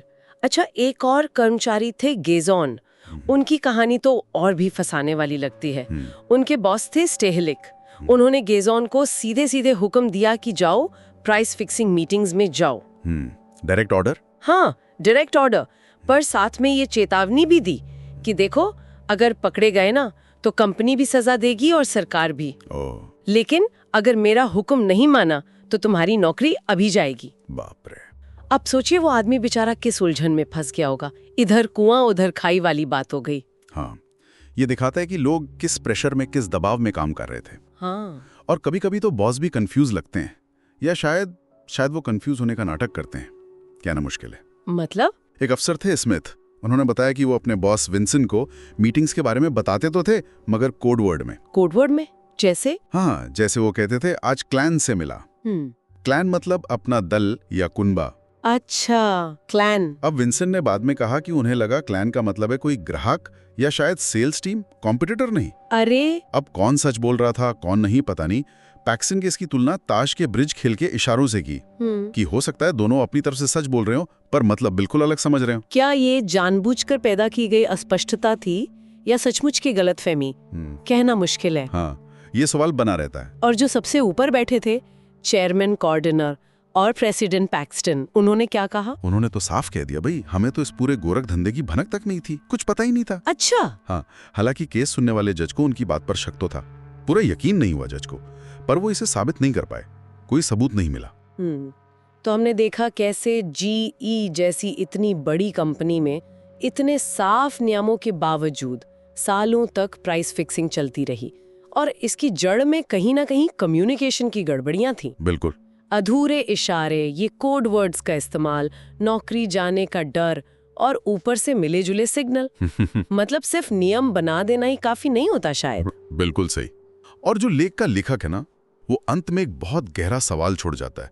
वो पूछता है, क्या समस्या सिर्फ संदेश भेजने वाले या पाने वाले की गलती है कि संदेश ठीक से भेजा नहीं या ठीक से समझा नहीं, या असली जड़ ये है कि जो संदेश भेज रहा है यानी लीडर, वो खुद ही कितना स्पष्ट है, खुद कितना क्लियर है कि वो चाहता क्या है। ये तो सोचने वाली बात है। हाँ, सोचिए ना, अगर लीडर के मन में ही दुविधा हो कि भाई नियम का सख्ती से पालन करवाना है या टारगेट पूरा करने के लिए नियम तोड़ देना है, तो शायद यही दुविधा, यही अस्पष्टता बिना कुछ कहे ही सबसे असरदार तरीके से नीचे तक पहुंच जाती है। वो कंफ्यूजन ट्रांसफर हो जाता है। सही बात। और ये बात सिर्फ बड़ी कंपनियों पर ही नहीं लागू होती, किसी भी टीम में, किसी ग्रुप में, यहाँ तक कि हमारे अपने रिश्तों में भी ये हो सकता है ना? बिल्कुल। ये तो सोचने लायक बात है कि क्या हम जो कह रहे हैं वही हमारा मतलब भी है, और क्या सामने वाला वही समझ रहा है? बहुत जरूरी सवाल। Now Chapter 8, The Last Great Corner. सोचिए जरा, कोई शेयर है 17 रुपए का और कुछ ही महीनों में 190 रुपए का हो जाए। ऐसा हुआ था 1958 में E.L. ब्रूस कंपनी के साथ। हाँ बिल्कुल, ये स्टॉक मार्केट की एक बड़ी अजीब सिचुएशन होती है जिसे कॉर्नर कहते हैं। मतलब बाजार की घेराबंदी। घेराबंदी मतलब किसी एक शेयर की इतनी सप्लाई अपने कब्जे में कर लेना कि आप उसकी कीमत जैसे चाहे बढ़ा सकें। लेकिन वो ब्रूस वाला केस वो थोड़ा इत्तेफाकन था। अच्छा। आज हम जिस कहानी की बात कर रहे हैं वो एक सोची समझी घेराबंदी की कोशिश थी, 1920 के दशक की। स्टॉक मार्केट इतिहास की शायद सबसे ड्रामेटिक लड़ाइयों में से एक। ओह, कौन सी कहानी है ये? ये कहानी है क्लैरेंस सॉन्डर्स और उनकी बड़ी ही अनोखे नाम वाली कंपनी पिगली विगली। पिगली विगली, हाँ। नाम तो सच में मजेदार है। और ये क्लैरेंस सॉन्डर्स कौन थे? ये मेम्फिस के थे, बड़े रंगीन मिजाज के आदमी। इन्होंने ही सेल्फ सर्विस स्टोर्स का आइडिया शुरू किया था। सेल्फ सर्विस मतलब जैसे आज के सुपरमार्केट्स? हाँ बिल्कुल, वही कॉन्सेप्ट। आज जो हम सुपरमार्केट देखते हैं ना, उसकी शुरुआत इन्होंने की। लोग उन्हें मजाक में देहाती लड़का कहते थे, पर वो न्यूयॉर्क के बड़े फाइनेंस वाले लोगों को, जिन्हें वो शातिर खिलाड़ी मानते थे, सबक सिखाना चाहते थे। अच्छा, बड़े एम्बिशियस थे मतलब।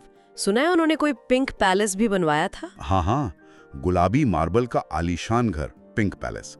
खैर, ये सारी जानकारी हमें एक लेख से मिली है, कॉर्नर का अंतिम खेल, पिगली विगली की कहानी। ठीक है, तो पिगली विगली सफल हुए? हाँ, स्टोर्स काफी सफल हुए, न्यूयॉर्क स्टॉक एक्सचेंज पर लिस्ट भी हो गए। लेकिन फिर थोड़ी गड़बड़ शुरू हुई। गड़बड़? कैसी गड़बड़? कुछ छोटे इंडिपेंडेंट स्टोर्स थे जो पिगली विगली का नाम इस्तेमाल कर रहे थे, पर वो सॉन्डर्स की मेन कंपनी से सीधे जुड़े नहीं थे।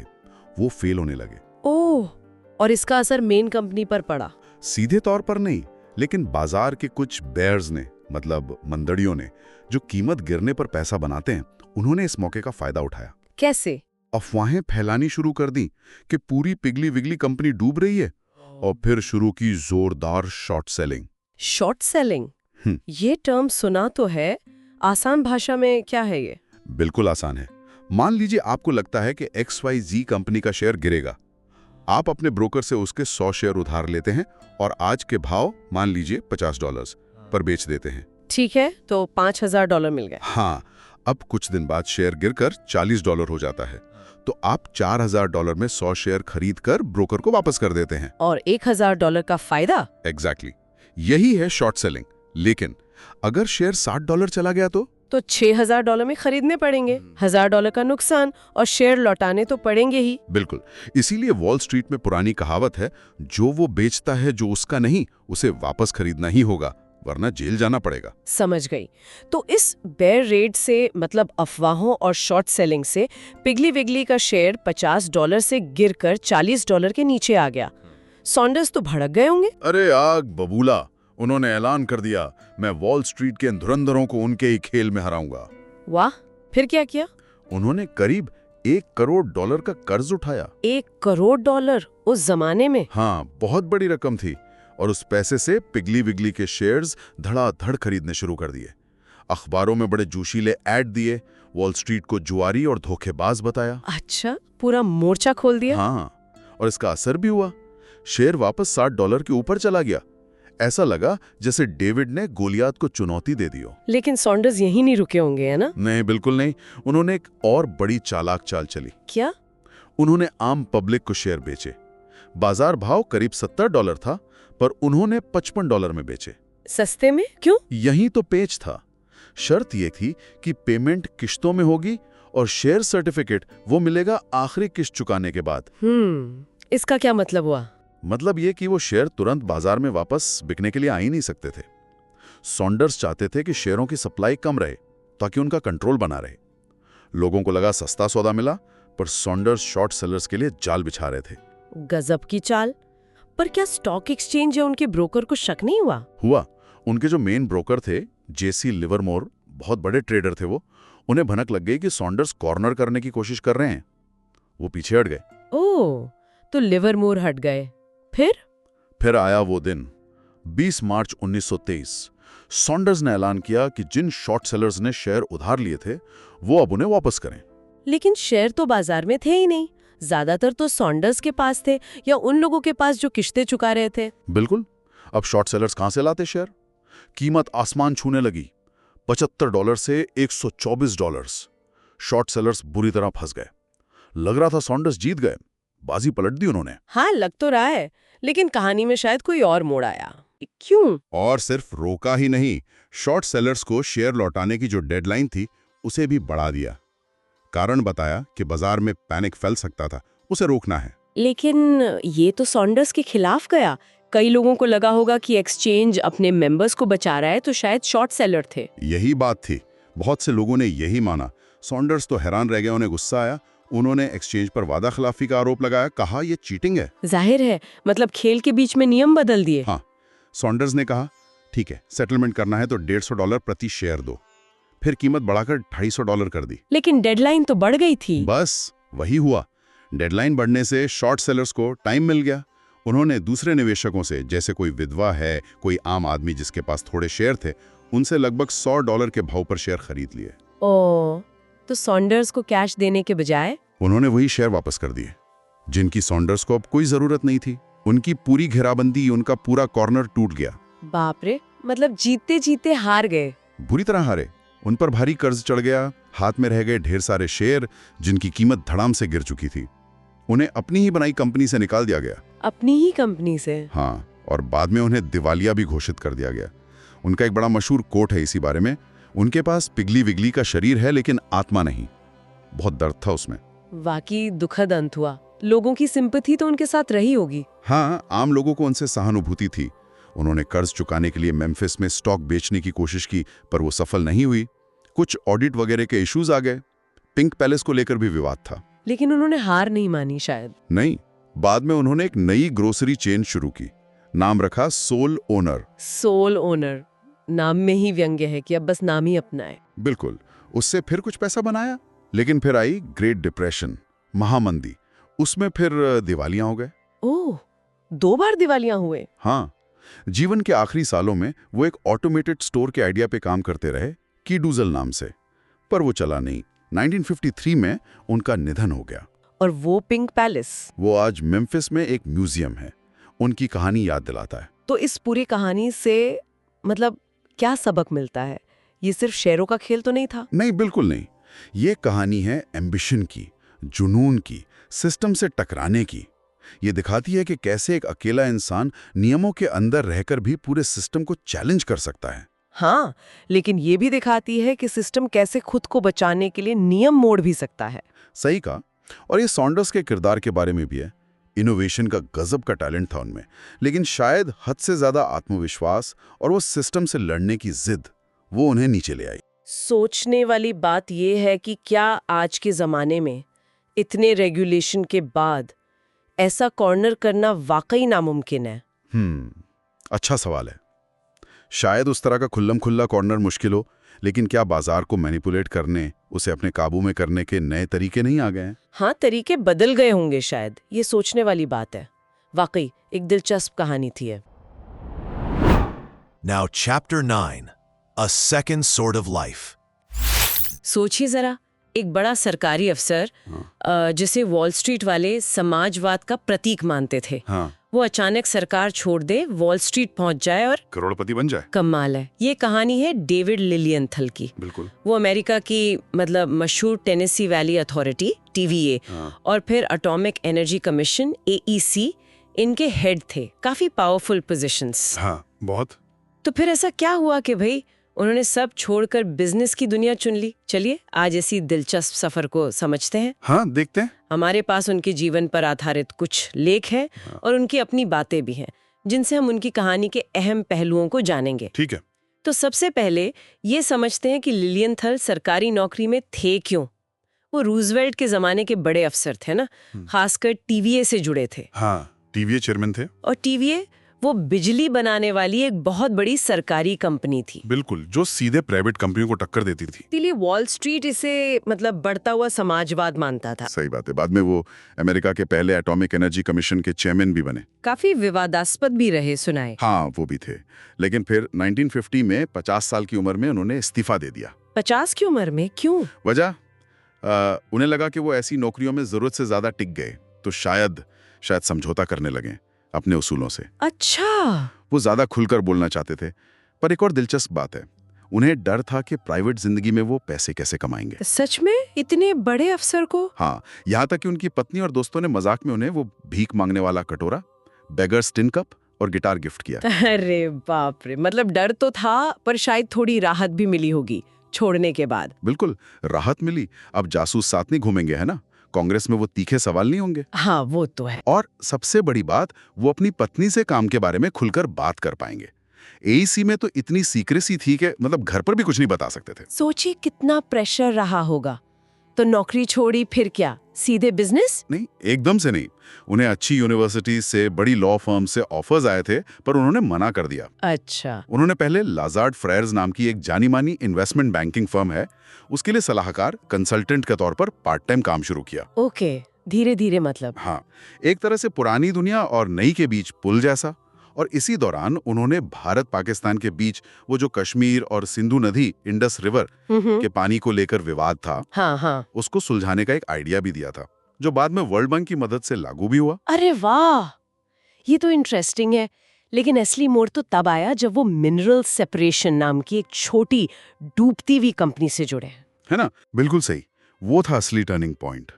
मिनरल सेपरेशन सच में मुश्किल में थी। हाँ। लिलियंथल ने उसे संभाला, दूसरी कंपनियों के साथ विलय करवाया, मर्जर जिसे कहते हैं, जैसे अटापुल्गस क्ले कंपनी के साथ। उन्हें फाइनेंस की ज्यादा समझ नहीं थी शुरू में। वो खुद कहते थे कि भाई स्पिन ऑफ क्या होता है ये भी नहीं पता था। अच्छा, फिर कैसे संभाला? लेकिन उनमें मैनेजमेंट स्किल्स थी, लीडरशिप थी।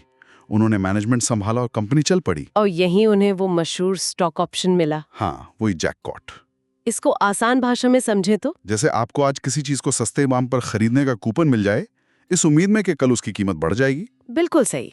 लिलियनथल ने $4.87 में शेयर खरीदने का ऑप्शन पाया। सिर्फ $4.87? हाँ, और कुछ ही सालों में शेयर की कीमत $40 तक पहुंच गई। क्या बात है, मतलब रातों रात करोड़पति। हाँ, वो खुद मजाक में कहते थे कि जब उनकी कंपनी न्यूयॉर्क स्टॉक एक्सचेंज पर लिस्ट हुई और वो वहां गए तो उन्हें वो जगह किसी चिड़ियाघर जू से कम अजीब नहीं लगी। हाँ समझ सकता हूँ, सरकारी दुनिया से एकदम अलग। बिल्कुल। पैसा कमाने के साथ साथ उन्हें बिजनेस का अनुभव भी मिला। उन्हें ये काम रोमांचक लगा, एक्साइटिंग, कुछ नया बनाने जैसा। फाइनेंसर्स के लिए उनके मन में इज्जत बढ़ी, लेकिन उन्हें ये दुनिया नशा जैसी भी लगी जिसमें आदमी खो सकता है। अच्छा। वो अपनी डायरी में लिखते हैं कि बिजनेस मजेदार था, पर वो जो सरकारी सेवा वाली संतुष्टि थी ना, सेटिस्फैक्शन, वो कहीं गायब थी, कुछ मिसिंग था। हाँ, ये होता है। इसी कश्मकश में उन्होंने वो किताब लिखी, big business a new era. हाँ, उसी दौरान। जिसमें उन्होंने बड़ी कंपनियों की तारीफ की। उनके पुराने साथी तो चौंक गए होंगे। अरे बिल्कुल, सब हैरान थे कि ये वही लिलियनथल है जो समाजवाद के प्रतीक माने जाते थे। सवाल उठे कि क्या वॉल स्ट्रीट का असर है। लेकिन उनका कहना था कि ये विचार उनके सरकारी सेवा के अनुभवों से ही निकले थे। खासकर AEC में काम करने के बाद उन्हें लगा कि देश की सुरक्षा और तरक्की के लिए बड़ी सक्षम कंपनियां जरूरी हैं। तो क्या उन्हें वो मिसिंग संतुष्टि कभी मिली, वो जो खालीपन था? हाँ, मिली, आखिरकार मिली। 1955 में उन्होंने अपनी कंपनी शुरू की, डेवलपमेंट एंड रिसोर्सेज कॉर्पोरेशन, यानी DNR। अच्छा, अपनी कंपनी। इसका मकसद क्या था? इसका मकसद अनोखा था, विदेशों में, विकासशील देशों में TVA जैसे बड़े डेवलपमेंट प्रोजेक्ट्स पर काम करना। जैसे TVA ने अमेरिका में किया था? हाँ, बिल्कुल वैसा ही, लेकिन एक प्राइवेट कंपनी की तरह, मतलब मुनाफा, प्रॉफिट भी कमाना। लजाद फ्रेयर ने इसमें पैसा भी लगाया था। प्रॉफिट भी और समाज सेवा भी, ये कैसे मुमकिन हुआ? कोई बड़ा प्रोजेक्ट? उनका सबसे बड़ा और मशहूर प्रोजेक्ट ईरान में था, खुजिस्तान इलाके में। ईरान, खुजिस्तान? हाँ, वो एक सूखा गरीब इलाका था। तेल तो था वहां, पर लोग बहुत बदहाल थे। DNR ने वहां बांध बनाने का काम शुरू किया, डेज डैम, सिंचाई और बिजली लाने का काम। वाह। लिलियनथल ने अपनी डायरी में लिखा भी कि वहां के लोगों की गरीबी देखकर वो हिल गए थे, पर उन्हें यकीन था कि टेक्नोलॉजी और मैनेजमेंट से ये इलाका भी अमेरिका के टेनेसी वैली की तरह बदल सकता है। और क्या वो सफल हुए? DNR चली? हाँ, DNR सफल हुई।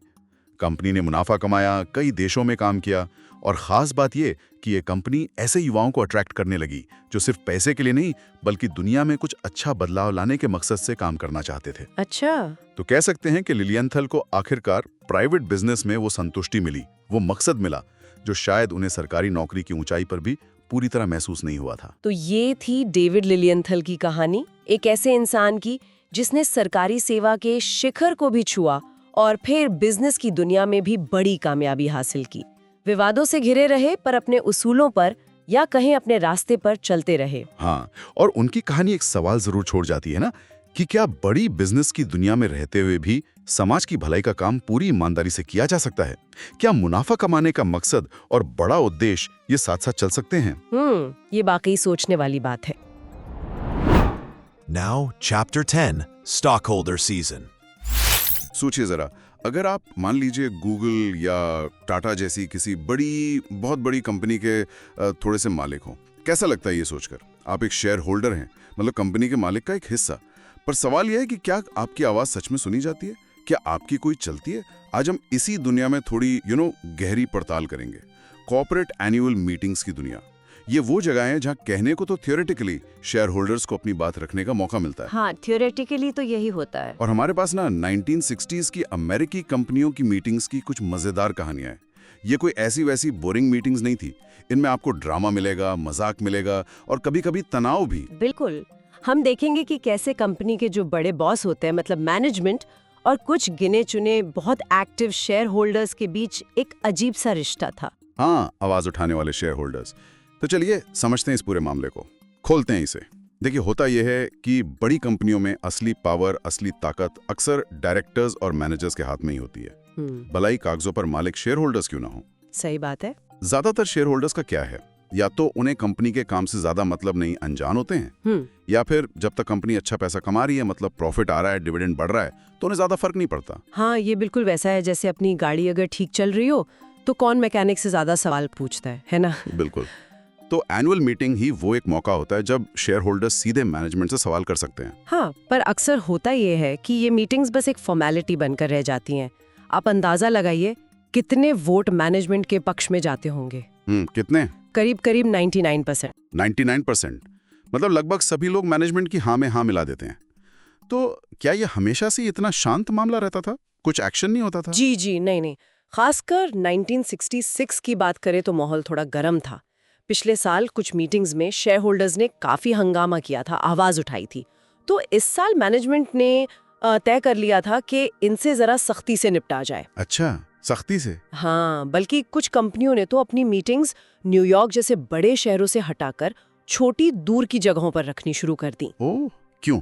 शायद इसलिए ताकि ये जो आवाज उठाने वाले, हंगामा करने वाले शेयर होल्डर्स हैं वो पहुंच ही ना पाए। अरे वाह, मतलब मुश्किल सवालों से बचने का एक तरीका था, जगह ही बदल दो। बिल्कुल। यहीं पर आते हैं कुछ खास किरदार, जिन्हें कहते थे प्रोफेशनल शेयर होल्डर्स। हाँ, ये बड़ा दिलचस्प ग्रुप था। ये वो लोग थे जिनके पास शायद शेयर कम होते थे, लेकिन वो मीटिंग्स में जाते थे पूरी तैयारी के साथ, होमवर्क करके, और मैनेजमेंट से मुश्किल टेढ़े सवाल पूछते थे। जैसे एक थी विल्मा सॉस। हाँ, विल्मा सॉस। वो तो कभी कभी अजीब कॉस्ट्यूम पहनकर भी आ जाती थी ध्यान खींचने के लिए। और एक थे ल्यूइस गिलबर्ट। वो काफी संजीदा और जानकार माने जाते थे। हाँ बिल्कुल, मैनेजमेंट इन्हें पसंद नहीं करता था, जाहिर है। कौन चाहेगा कि कोई उनसे मुश्किल सवाल पूछे? पर यही वो लोग थे जो उस चुप रहने वाली भीड़ की तरफ से सवाल उठाते थे, एक तरह से उनकी आवाज बनते थे। हाँ बिल्कुल, जैसे क्लास में कोई एक बच्चा होता है ना, जो टीचर से मुश्किल सवाल पूछ लेता है सबके मन का। बिल्कुल वही। अच्छा, AT&T की मीटिंग याद है? वो डिट्रॉइट में हुई थी। हाँ। वहां के चेयरमैन थे कैपल, बड़े सख्त मिजाज के माने जाते थे। तो मीटिंग में विल्मा सॉस और लुइस गिलबर्ट जैसे लोगों की चेयरमैन से तीखी बहस हुई, काफी गर्मागर्मी हुई। अच्छा। और फिर एक और शेयर होल्डर थी, एवलिन ये डेविस। उन्होंने मीटिंग की जड़ा पर ही सवाल उठा दिया कि डिट्रॉइट में क्यों रखी मीटिंग, उन्हें न्यूयॉर्क से बस पकड़ कर आना पड़ा। ओह, तो फिर क्या हुआ? तो जानते हैं क्या हुआ? बाकी शेयर होल्डर्स, जो शायद डिट्रॉइट के ही लोकल लोग थे, उन्होंने उन्हें हूट करना शुरू कर दिया, चिल्लाने लगे उन पर। अरे, मतलब मैनेजमेंट ने मीटिंग को अपने होम ग्राउंड पर रखा और वहां के लोगों का सपोर्ट मिल गया उन्हें। हाँ बिल्कुल, एक स्मार्ट चाल थी ये। सही बात है। लेकिन हर जगह ऐसा तनाव नहीं था। दूसरी तरफ जनरल इलेक्ट्रिक, मतलब GE, उसकी मीटिंग अटलांटा में हुई। अच्छा। वहां के चेयरमैन थे फिलिप शोरास। वो ज्यादा शांत और थोड़े मजाकी अंदाज वाले थे। उन्होंने कैसे संभाला? उन्होंने विल्मा सॉस के सवालों का भी बड़ी चतुराई से ह्यूमर के साथ जवाब दिया। और जब एक और शेयर होल्डर लुइस ब्रिसाटी ने चेयरमैन की अपनी स्टॉक बिक्री पर सवाल उठाया और डायरेक्टर्स की बढ़ती फीस पर, हाँ, तो चेयरमैन ने उसे बस निजी मामला बताकर टालने की कोशिश की। मतलब तरीका अलग था, कोई सख्ती से निपट रहा था, कोई नरमी से मजाक में उड़ाकर। हाँ, पर मकसद वही था, मुश्किल सवालों से बचना। लेकिन फाइजर की मीटिंग का किस्सा बिल्कुल अलग है। वो न्यूयॉर्क में हुई। अच्छा, वहाँ क्या हुआ? वहाँ माहौल काफी दोस्ताना था। चेयरमैन ने सबको प्यारे दोस्तों कहकर बुलाया। अरे वाह। और जाते समय गिफ्ट देने का वादा भी किया। क्या बात है। यहाँ तक कि जो प्रोफेशनल शेयर होल्डर थे, जॉन गिलबर्ट, लुइस के भाई, उन्होंने भी बड़े आराम से सवाल पूछे और मैनेजमेंट ने भी शांति से जवाब दिए। लगा जिसे वाकई एक प्रोडक्टिव बातचीत हो रही है। तो मतलब माहौल बनाने पर भी निर्भर करता है। बिल्कुल। और कभी कभी तो ये मीटिंग्स बिल्कुल नाटक बन जाती थी, जैसे कॉमसेट की मीटिंग। हाँ, वो तो कमाली था। एवलिन डेविस फिर से इस बार एक अजीब सी स्पेस हेलमेट वाली ड्रेस पहन कर आई थी। हाँ, मैंने पढ़ा था। और चेयरमैन मैकॉर्मिक, वो पूरे समय बस मुस्कुराते रहे, जैसे उन्हें बड़ा मजा आ रहा हो ये सब देखकर। और जब डेविस ज्यादा बोलने लगी, चिल्लाने लगी तो गार्ड्स आ गए उन्हें चुप कराने। मतलब गंभीर मीटिंग कभी कभी मजाक बनकर रह जाती है। बिल्कुल। देखिए, इन सारी कहानियों से एक बात तो साफ है कि कॉर्पोरेट दुनिया में ये पावर का खेल कैसे चलता है। कहने को थ्योरेटिकली ताकत शेयर होल्डर्स के पास होती है, पर असल में मैनेजमेंट का ही दबदबा रहता है। और ये प्रोफेशनल शेयर होल्डर्स, चाहे वो कितने भी अजीब लगें या परेशान करने वाले क्यों ना हो, वही मैनेजमेंट को थोड़ा बहुत जवाबदेह बनाने का काम करते हैं। हाँ, ये बात तो है। और ये सोचने वाली बात भी है कि ज्यादातर शेयर होल्डर्स चुप क्यों रहते हैं। हाँ, क्यों रहते होंगे? शायद वही बात कि जब तक पैसा आ रहा है, डिविडेंड मिल रहा है, तो सवाल क्यों पूछना, क्यों पंगा लेना।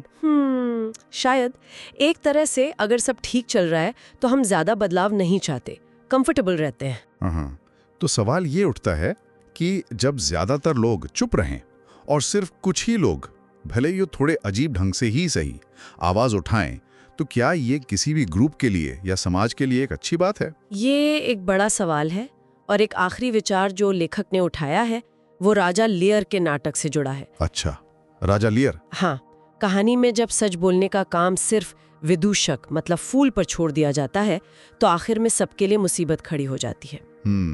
तो क्या ये बात आज भी कंपनियों पर या शायद हमारे समाज पर भी लागू होती है? क्या हमें सच सुनने के लिए या सच बुलवाने के लिए सिर्फ कुछ गिने चुने विदूषकों पर ही निर्भर रहना चाहिए? वाह, ये तो सोचने वाली बात है। तो ये थी हमारी आज की गहरी चर्चा शेयर होल्डर मीटिंग्स की इस अनोखी और कभी-कभी मजेदार दुनिया पर। उम्मीद है हमारे सुनने वालों को इसमें कुछ दिलचस्प लगा होगा। हाँ, उम्मीद है आपको इसमें कुछ सोचने को मिला होगा। अगली बार तक सोचते रहिए। Now Chapter 11, One Free Bite. नमस्कार। आज की चर्चा एक सच्ची कहानी पर है।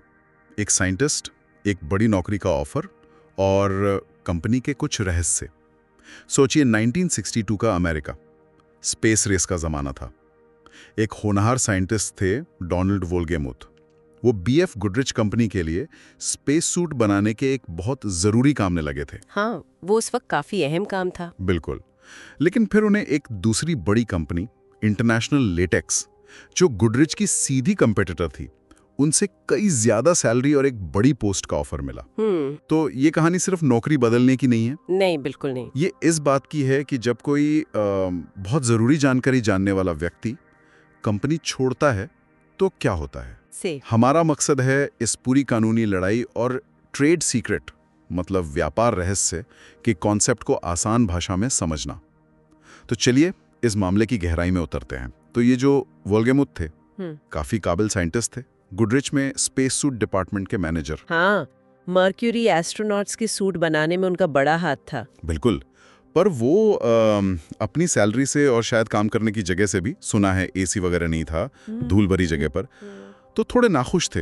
हाँ, ऐसा सुनने में आया था। तभी इंटरनेशनल लेटेक्स, जो उस समय अपोलो मून मिशन के स्पेस सूट का बड़ा कॉन्ट्रैक्ट जीत चुकी थी, उन्होंने इन्हें नौकरी ऑफर की। ज्यादा सैलरी, बड़ी जिम्मेदारी। हाँ, वोल्गेमुथ ने ऑफर ले लिया। और यहीं से मतलब बात थोड़ी दिलचस्प हो जाती है। जब वोल्गेमुथ ने गुडरिच में इस्तीफा दिया तो उनके पुराने बॉस वेन गैलेवे उन्होंने चेताया। अच्छा, क्या कहा? उन्होंने कहा कि भाई तुम कंपनी के ट्रेड सीक्रेट्स मतलब स्पेस सूट बनाने के जो खास तरीके हैं वो अपने साथ ले जा रहे हो, वो तुम्हारे नहीं है। ओह, तो बहस बड़ी होगी फिर। बड़ी। और कहते हैं वोल्गेमुथ ने गुस्से में कह दिया कि वफादारी और नैतिकता की भी एक कीमत होती है, और लगता है लेटेक्स ने वो चुका दी है। अरे बाप रे, ये तो सीधी टक्कर हो गई। हाँ, यहीं से मामला बिगड़ गया। गुडरिच ने उन्हें याद दिलाया कि भाई तुमने एक एग्रीमेंट साइन किया था जिसमें लिखा होगा कि कंपनी की जानकारी गुप्त रखोगे। बिल्कुल। और कंपनी ने कानूनी कार्रवाई की धमकी दी। दूसरी तरफ लेटेक्स ने वोल्गेमुथ को पूरा सपोर्ट दिया, कहा कि कानूनी खर्च हम उठाएंगे। तो वोल्गेमुथ ने फैसला कर लिया लेटेक्स ज्वाइन करने का। हाँ, उन्होंने कर लिया। और गुडरिच, वो चुप नहीं बैठे होंगे। नहीं, बिल्कुल नहीं। गुडरिच ने फॉरेन कोर्ट में केस फाइल कर दिया। क्या चाहते थे वो कोर्ट से? वो चाहते थे कि कोर्ट वोल्गेमुथ को लेटेक्स के लिए स्पेस सूट पर काम करने से रोके और गुडरिच के सीक्रेट बताने से भी। तो ये ट्रेड सीक्रेट का मामला आ गया। हाँ, अब सवाल उठता है, ये ट्रेड सीक्रेट आखिर है क्या चीज? हाँ, इसे थोड़ा आसान भाषा में समझाइए। देखिए, इसे ऐसे समझिए जैसे किसी मशहूर मिठाई वाले की वो खास रेसिपी जो कोई और नहीं जानता। अच्छा। या जैसे किसी कोल्ड ड्रिंक का फॉर्मूला। बिल्कुल। या किसी कंपनी का चीज बनाने का कोई ऐसा तरीका जो दूसरों को नहीं पता और जिससे उसे बिजनेस में फायदा होता है, वो ही ट्रेड सीक्रेट है। ये कोई फॉर्मूला, पैटर्न, डिजाइन, कोई भी जानकारी हो सकती है। पुराने जमाने में भी होता था ऐसा। कारीगरों के समूह होते थे, गिल्ड्स कहते थे उन्हें, वो अपने हुनर के राज छुपाकर रखते थे। अच्छा। जस्टिस होम्स ने भी कहा था, कंपनी को अपना काम अपने तक रखने का हक है। देखिए, हर नई चीज का पेटेंट नहीं हो सकता ना। हाँ, खासकर बनाने के तरीकों का। सही। इसीलिए ट्रेड सीक्रेट कानून जरूरी है। तो ये केस इसीलिए इतना अहम था क्योंकि सवाल ये था कि क्या कोई कंपनी अपने सीक्रेट बचाने के चक्कर में किसी को बेहतर नौकरी करने से रोक सकती है? बिल्कुल। क्या कोई अपनी काबिलियत की वजह से एक ही नौकरी में फंस सकता है? ये एक तरह का संतुलन बनाने वाली बात है।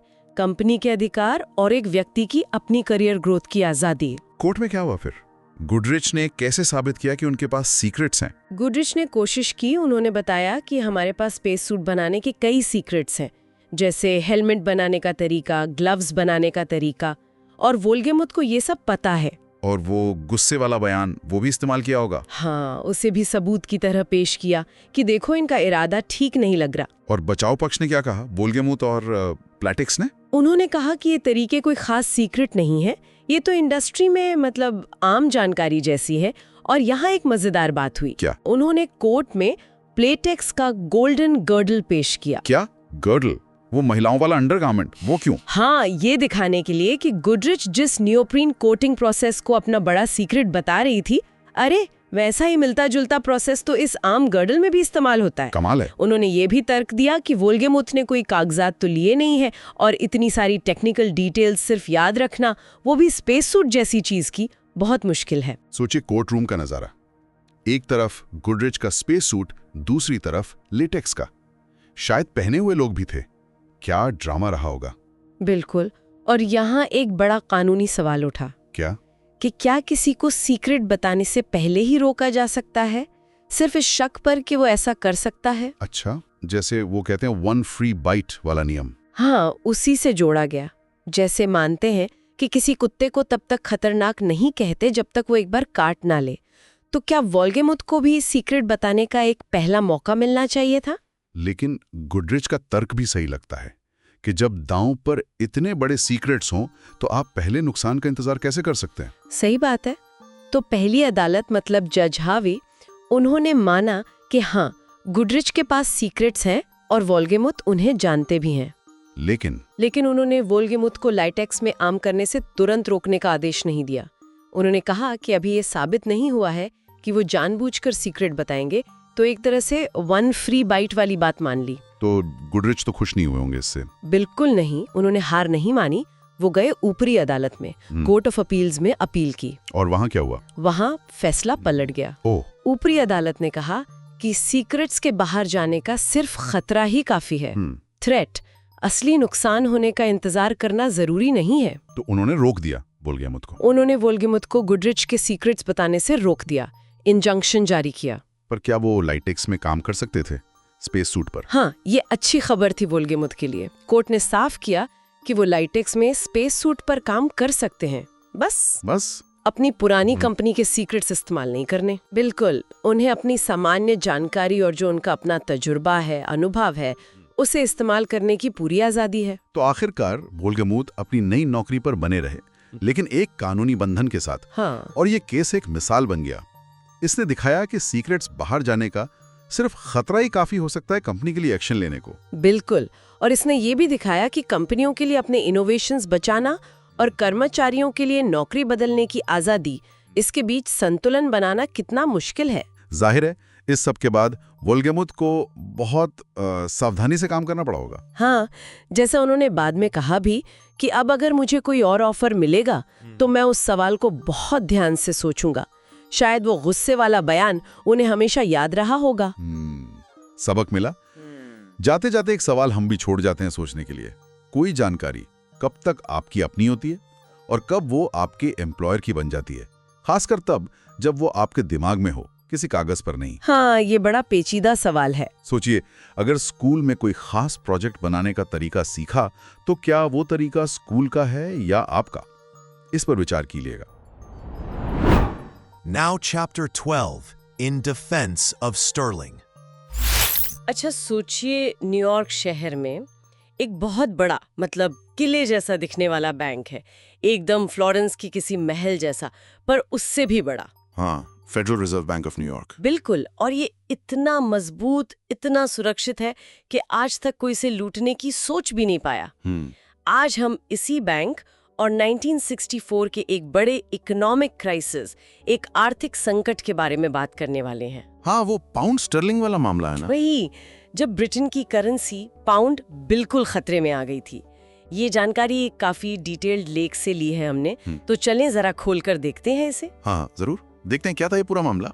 तो देखिए, ये बैंक बाहर से जितना रहस्यमय लगता है ना, अंदर से भी उतना ही खास है। अच्छा। हाँ, इसके नीचे जमीन से करीब 76 फीट गहरे तहखाने में मतलब अरबों डॉलर्स का सोना रखा है। अरे वाह। पर मजे की बात यह है कि ये सोना अमेरिका का नहीं है। ओहो, तो किसका है? ये दुनिया के करीब 70 देशों का है। उन्होंने इसे दूसरे विश्व युद्ध के टाइम पे यहाँ सुरक्षित रखने के लिए जमा किया था। अच्छा, ये बात है। और हाँ, ये बैंक सिर्फ सोना ही नहीं रखता। ये अमेरिका के जो 12 रीजनल फेडरल रिजर्व बैंक्स है ना, उनमें सबसे बड़ा और कह सकते हैं सबसे महत्वपूर्ण है। सबसे महत्वपूर्ण क्यों? क्योंकि इसका मुख्य काम है अमेरिकी डॉलर को स्वस्थ रखना और इंटरनेशनल लेवल पर मतलब दुनिया भर में उसकी कीमत को संभालना। और इसकी बनावट भी बड़ी अनोखी है। ये सरकार और प्राइवेट बिजनेस का एक अजीब सा मिक्सचर है। काम सरकारी करता है पर इसके मालिक प्राइवेट बैंक हैं। अच्छा, हाँ, ये तो दिलचस्प है।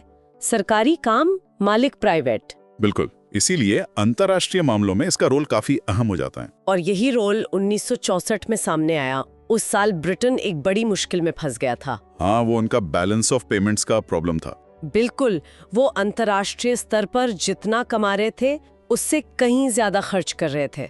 मतलब सोचिए, जैसे कोई परिवार है, वो अपनी आमदनी से ज्यादा खर्च करने लगे तो क्या होगा? कर्ज बढ़ जाएगा।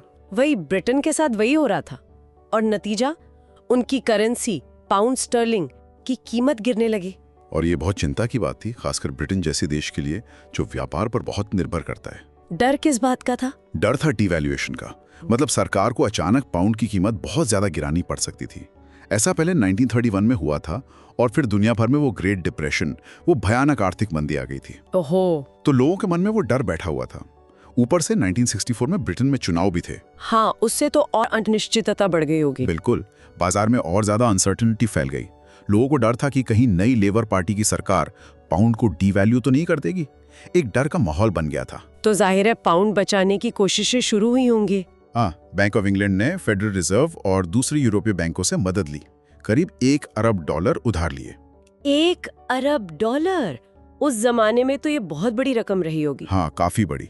लेकिन बाजार में जो सट्टेबाज बैठे थे, स्पेक्यूलेटर्स, वो मान ही नहीं रहे थे। स्पेक्यूलेटर्स कौन थे ये लोग? इन्हें ज्यूरिक के बोने भी कहते थे शायद। हाँ, वो एक मजाक वाला नाम था। ये वो लोग थे जो शर्त लगा रहे थे कि पाउंड की कीमत और गिरेगी। वो पाउंड बेच रहे थे, जिससे कीमत पर और दबाव बढ़ रहा था। क्या ये सट्टेबाज इतने ताकतवर थे या वो बस ब्रिटेन की कमजोरी का फायदा उठा रहे थे? देखिए, सट्टेबाज अक्सर वहीं हमला करते हैं जहां उन्हें कमजोरी दिखती है। उन्हें लग रहा था कि ब्रिटेन की आर्थिक नीतियां पाउंड को संभालने के लिए काफी नहीं हैं। और उधर ब्रिटेन की सरकार भी हिचकिचा रही थी। किस बात से? ब्याज दरें, इंटरेस्ट रेट्स बढ़ाने जैसा बड़ा कदम उठाने से। चुनाव का डर था भाई। कोई भी सरकार चुनाव से ठीक पहले ऐसे फैसले नहीं लेना चाहती जिससे लोग नाराज हों। बात तो सही है। आखिरकार चुनाव हुए, लेबर पार्टी जीत गई और नवंबर में नई सरकार ने हिम्मत दिखाई। क्या किया उन्होंने? ब्याज दर अचानक 2% बढ़ाकर 7% कर दी। 2%? एकदम से। हाँ। और वो भी सोमवार को, हफ्ते के बीच में। ये बहुत अनयूजुअल था। तो फिर काम कर गई तरकीब। पहले तो ऐसा ही लगा। सोमवार को पाउंड की कीमत बढ़ गई। न्यूयॉर्क फेडरल रिजर्व में भी सबने राहत की सांस ली। लगा कि चलो संकट टल गया। लेकिन मुझे लग रहा है कहानी में मोड़ आने वाला है। बिल्कुल। अगले ही दिन मंगलवार को पासा पलट गया। बाजार का भरोसा फिर से टूट गया। क्यों? ऐसा क्या हुआ? हुआ ये कि बाजार ने इस अचानक बढ़ोतरी को ताकत नहीं बल्कि घबराहट की निशानी माना। उन्हें लगा सरकार बुरी तरह डरी हुई है, तभी ऐसा कदम उठाया। ओह, मतलब दांव उल्टा पड़ गया। बिल्कुल। और फिर जो पाउंड की बिकवाली शुरू हुई, कहते हैं ब्रिटेन हर मिनट $10 लाख खो रहा था। हर मिनट $10 लाख? हाँ, सोचिए, ये साफ हो गया कि ब्याज दर बढ़ाने का फैसला फेल हो गया था। अब तो स्थिति बहुत गंभीर हो गई होगी। बहुत ज्यादा। अब न्यूयॉर्क फेडरल रिजर्व के जो प्रेसिडेंट थे, अल्फ्रेड हेज, और उनके साथी चार्ल्स कूम्स, उनको समझ आ गया कि अगर पाउंड को बचाना है तो एक बहुत बड़ा इंटरनेशनल रेस्क्यू पैकेज चाहिए, और वो भी तुरंत। तुरंत मतलब कितना तुरंत? मतलब घंटों में, वरना पूरी वैश्विक अर्थव्यवस्था हिल सकती थी। उन्होंने अमेरिका की तरफ से $1 अरब का इंतजाम किया। 1 अरब? हाँ, लेकिन अब उन्हें दूसरे देशों को भी साथ लाना था और वक्त बहुत बहुत कम था। कहानी एकदम रोमांचक मोड़ पर आ गई थी। क्या वो ये कर पाएंगे? ये सवाल सबके मन में था। बाप रे, बिल्कुल किसी थ्रिलर फिल्म जैसा लग रहा है। हाँ, तो हमने देखा कि न्यूयॉर्क का ये फेडरल रिजर्व बैंक सिर्फ एक आलीशान इमारत या सोने का गोदाम नहीं है। ये दुनिया की अर्थव्यवस्था का एक महत्वपूर्ण केंद्र है। सही कहा। और 1964 का ये संकट दिखाता है कि कैसे अलग-अलग देशों की मुद्राएं, उनकी अर्थव्यवस्थाएं आपस में कितनी गहराई से जुड़ी होती हैं। हाँ, एक जगह प्रॉब्लम हो तो असर सब पर पड़ता है। बिल्कुल। और ये भी पता चलता है कि ऐसे मुश्किल समय में अंतर्राष्ट्रीय सहयोग, इंटरनेशनल कोऑपरेशन कितना जरूरी है। अकेले शायद ब्रिटेन नहीं संभाल पाता। ये सोचना वाकई दिलचस्प है ना, कि हमारी रोज की जिंदगी, हमारी जेब में रखे पैसे की कीमत, उस पर पर्दे के पीछे कितनी अदृश्य ताकतें, कितने बड़े फैसले, कितनी उठापटक असर डालती हैं। हाँ, बिल्कुल। अगली बार तक इन कनेक्शंस के बारे में सोचते रहिए। चैप्टर 12 में आगे बढ़ते हुए अब हम मुद्रा संकट और पाउंड के पतन की बात करेंगे।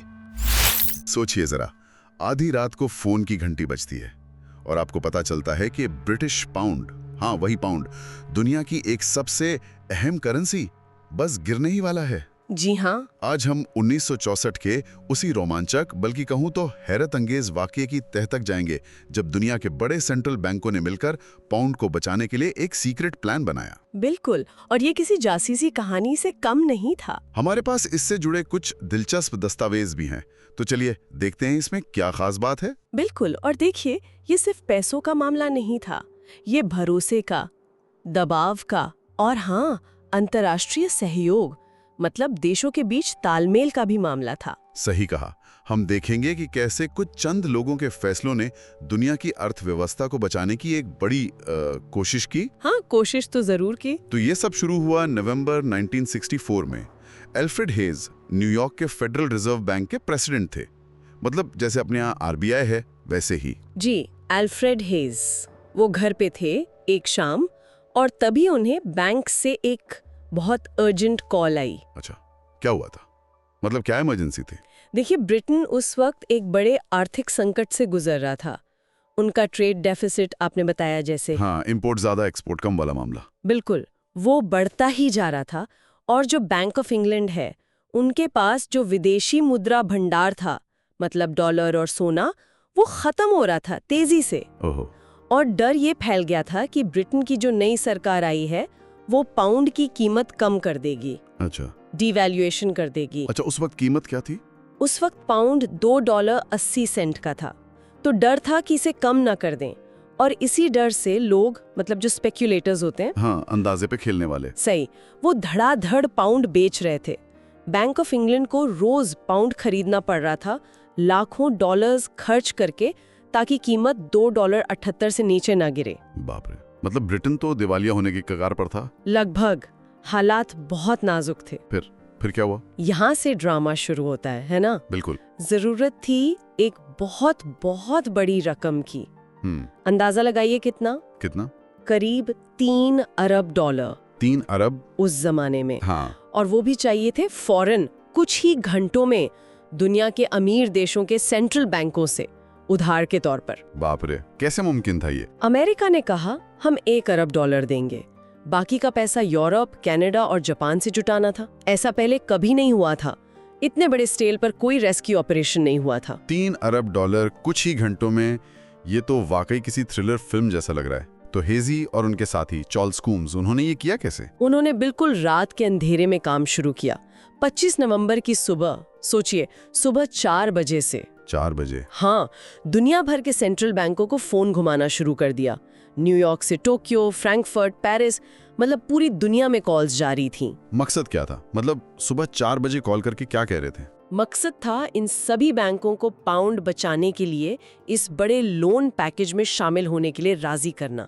आसान तो नहीं रहा होगा, कौन यकीन करेगा सुबह 4 बजे सी कॉल पर? आसान तो बिल्कुल नहीं था। ज्यादातर बैंकर्स तो चौंक गए, क्या सच में हालत इतनी खराब है? यही सबका पहला रिएक्शन था। फिर हॉर्स, जो थोड़े शांत किस्म के थे, और बैंक ऑफ इंग्लैंड के गवर्नर लॉर्ड क्रोमा, वो बड़े तेज तर्रार बैंकर माने जाते थे, दोनों ने मिलकर सबको स्थिति की गंभीरता समझाई। फिर भी कुछ दिक्कतें तो आई होंगी। हाँ बिल्कुल, जैसे कुछ बैंकों को अपनी सरकार से इजाजत लेनी थी और उसमें वक्त लगता। हाँ वो तो है। और एक बड़ा पेंच ये फंसा कि नीदरलैंड्स के जो सेंट्रल बैंकर थे डॉक्टर होल्ट्रॉप, वो उस वक्त कहीं ट्रेन में सफर कर रहे थे। ट्रेन में? और उनसे कांटेक्ट नहीं हो पा रहा था? जी हाँ, और उनके बिना कई दूसरे देश आगे बढ़ने में हिचक रहे थे। और इधर न्यूयॉर्क में पाउंड पर बिकवाली का प्रेशर वो बढ़ता ही जा रहा था। मतलब हर मिनट भारी पड़ रहा था। फिल्म में होता है ना, काफी मशक्कत के बाद डॉक्टर होल्ट्रॉप से संपर्क हो गया, बाकी बैंक भी मान गए। अच्छा। और फिर न्यूयॉर्क में दोपहर 2 बजे घोषणा हुई, 11 देशों ने मिलकर पौंड को बचाने के लिए $3 अरब का ऐतिहासिक पैकेज तैयार किया है। वाह, क्या बात है।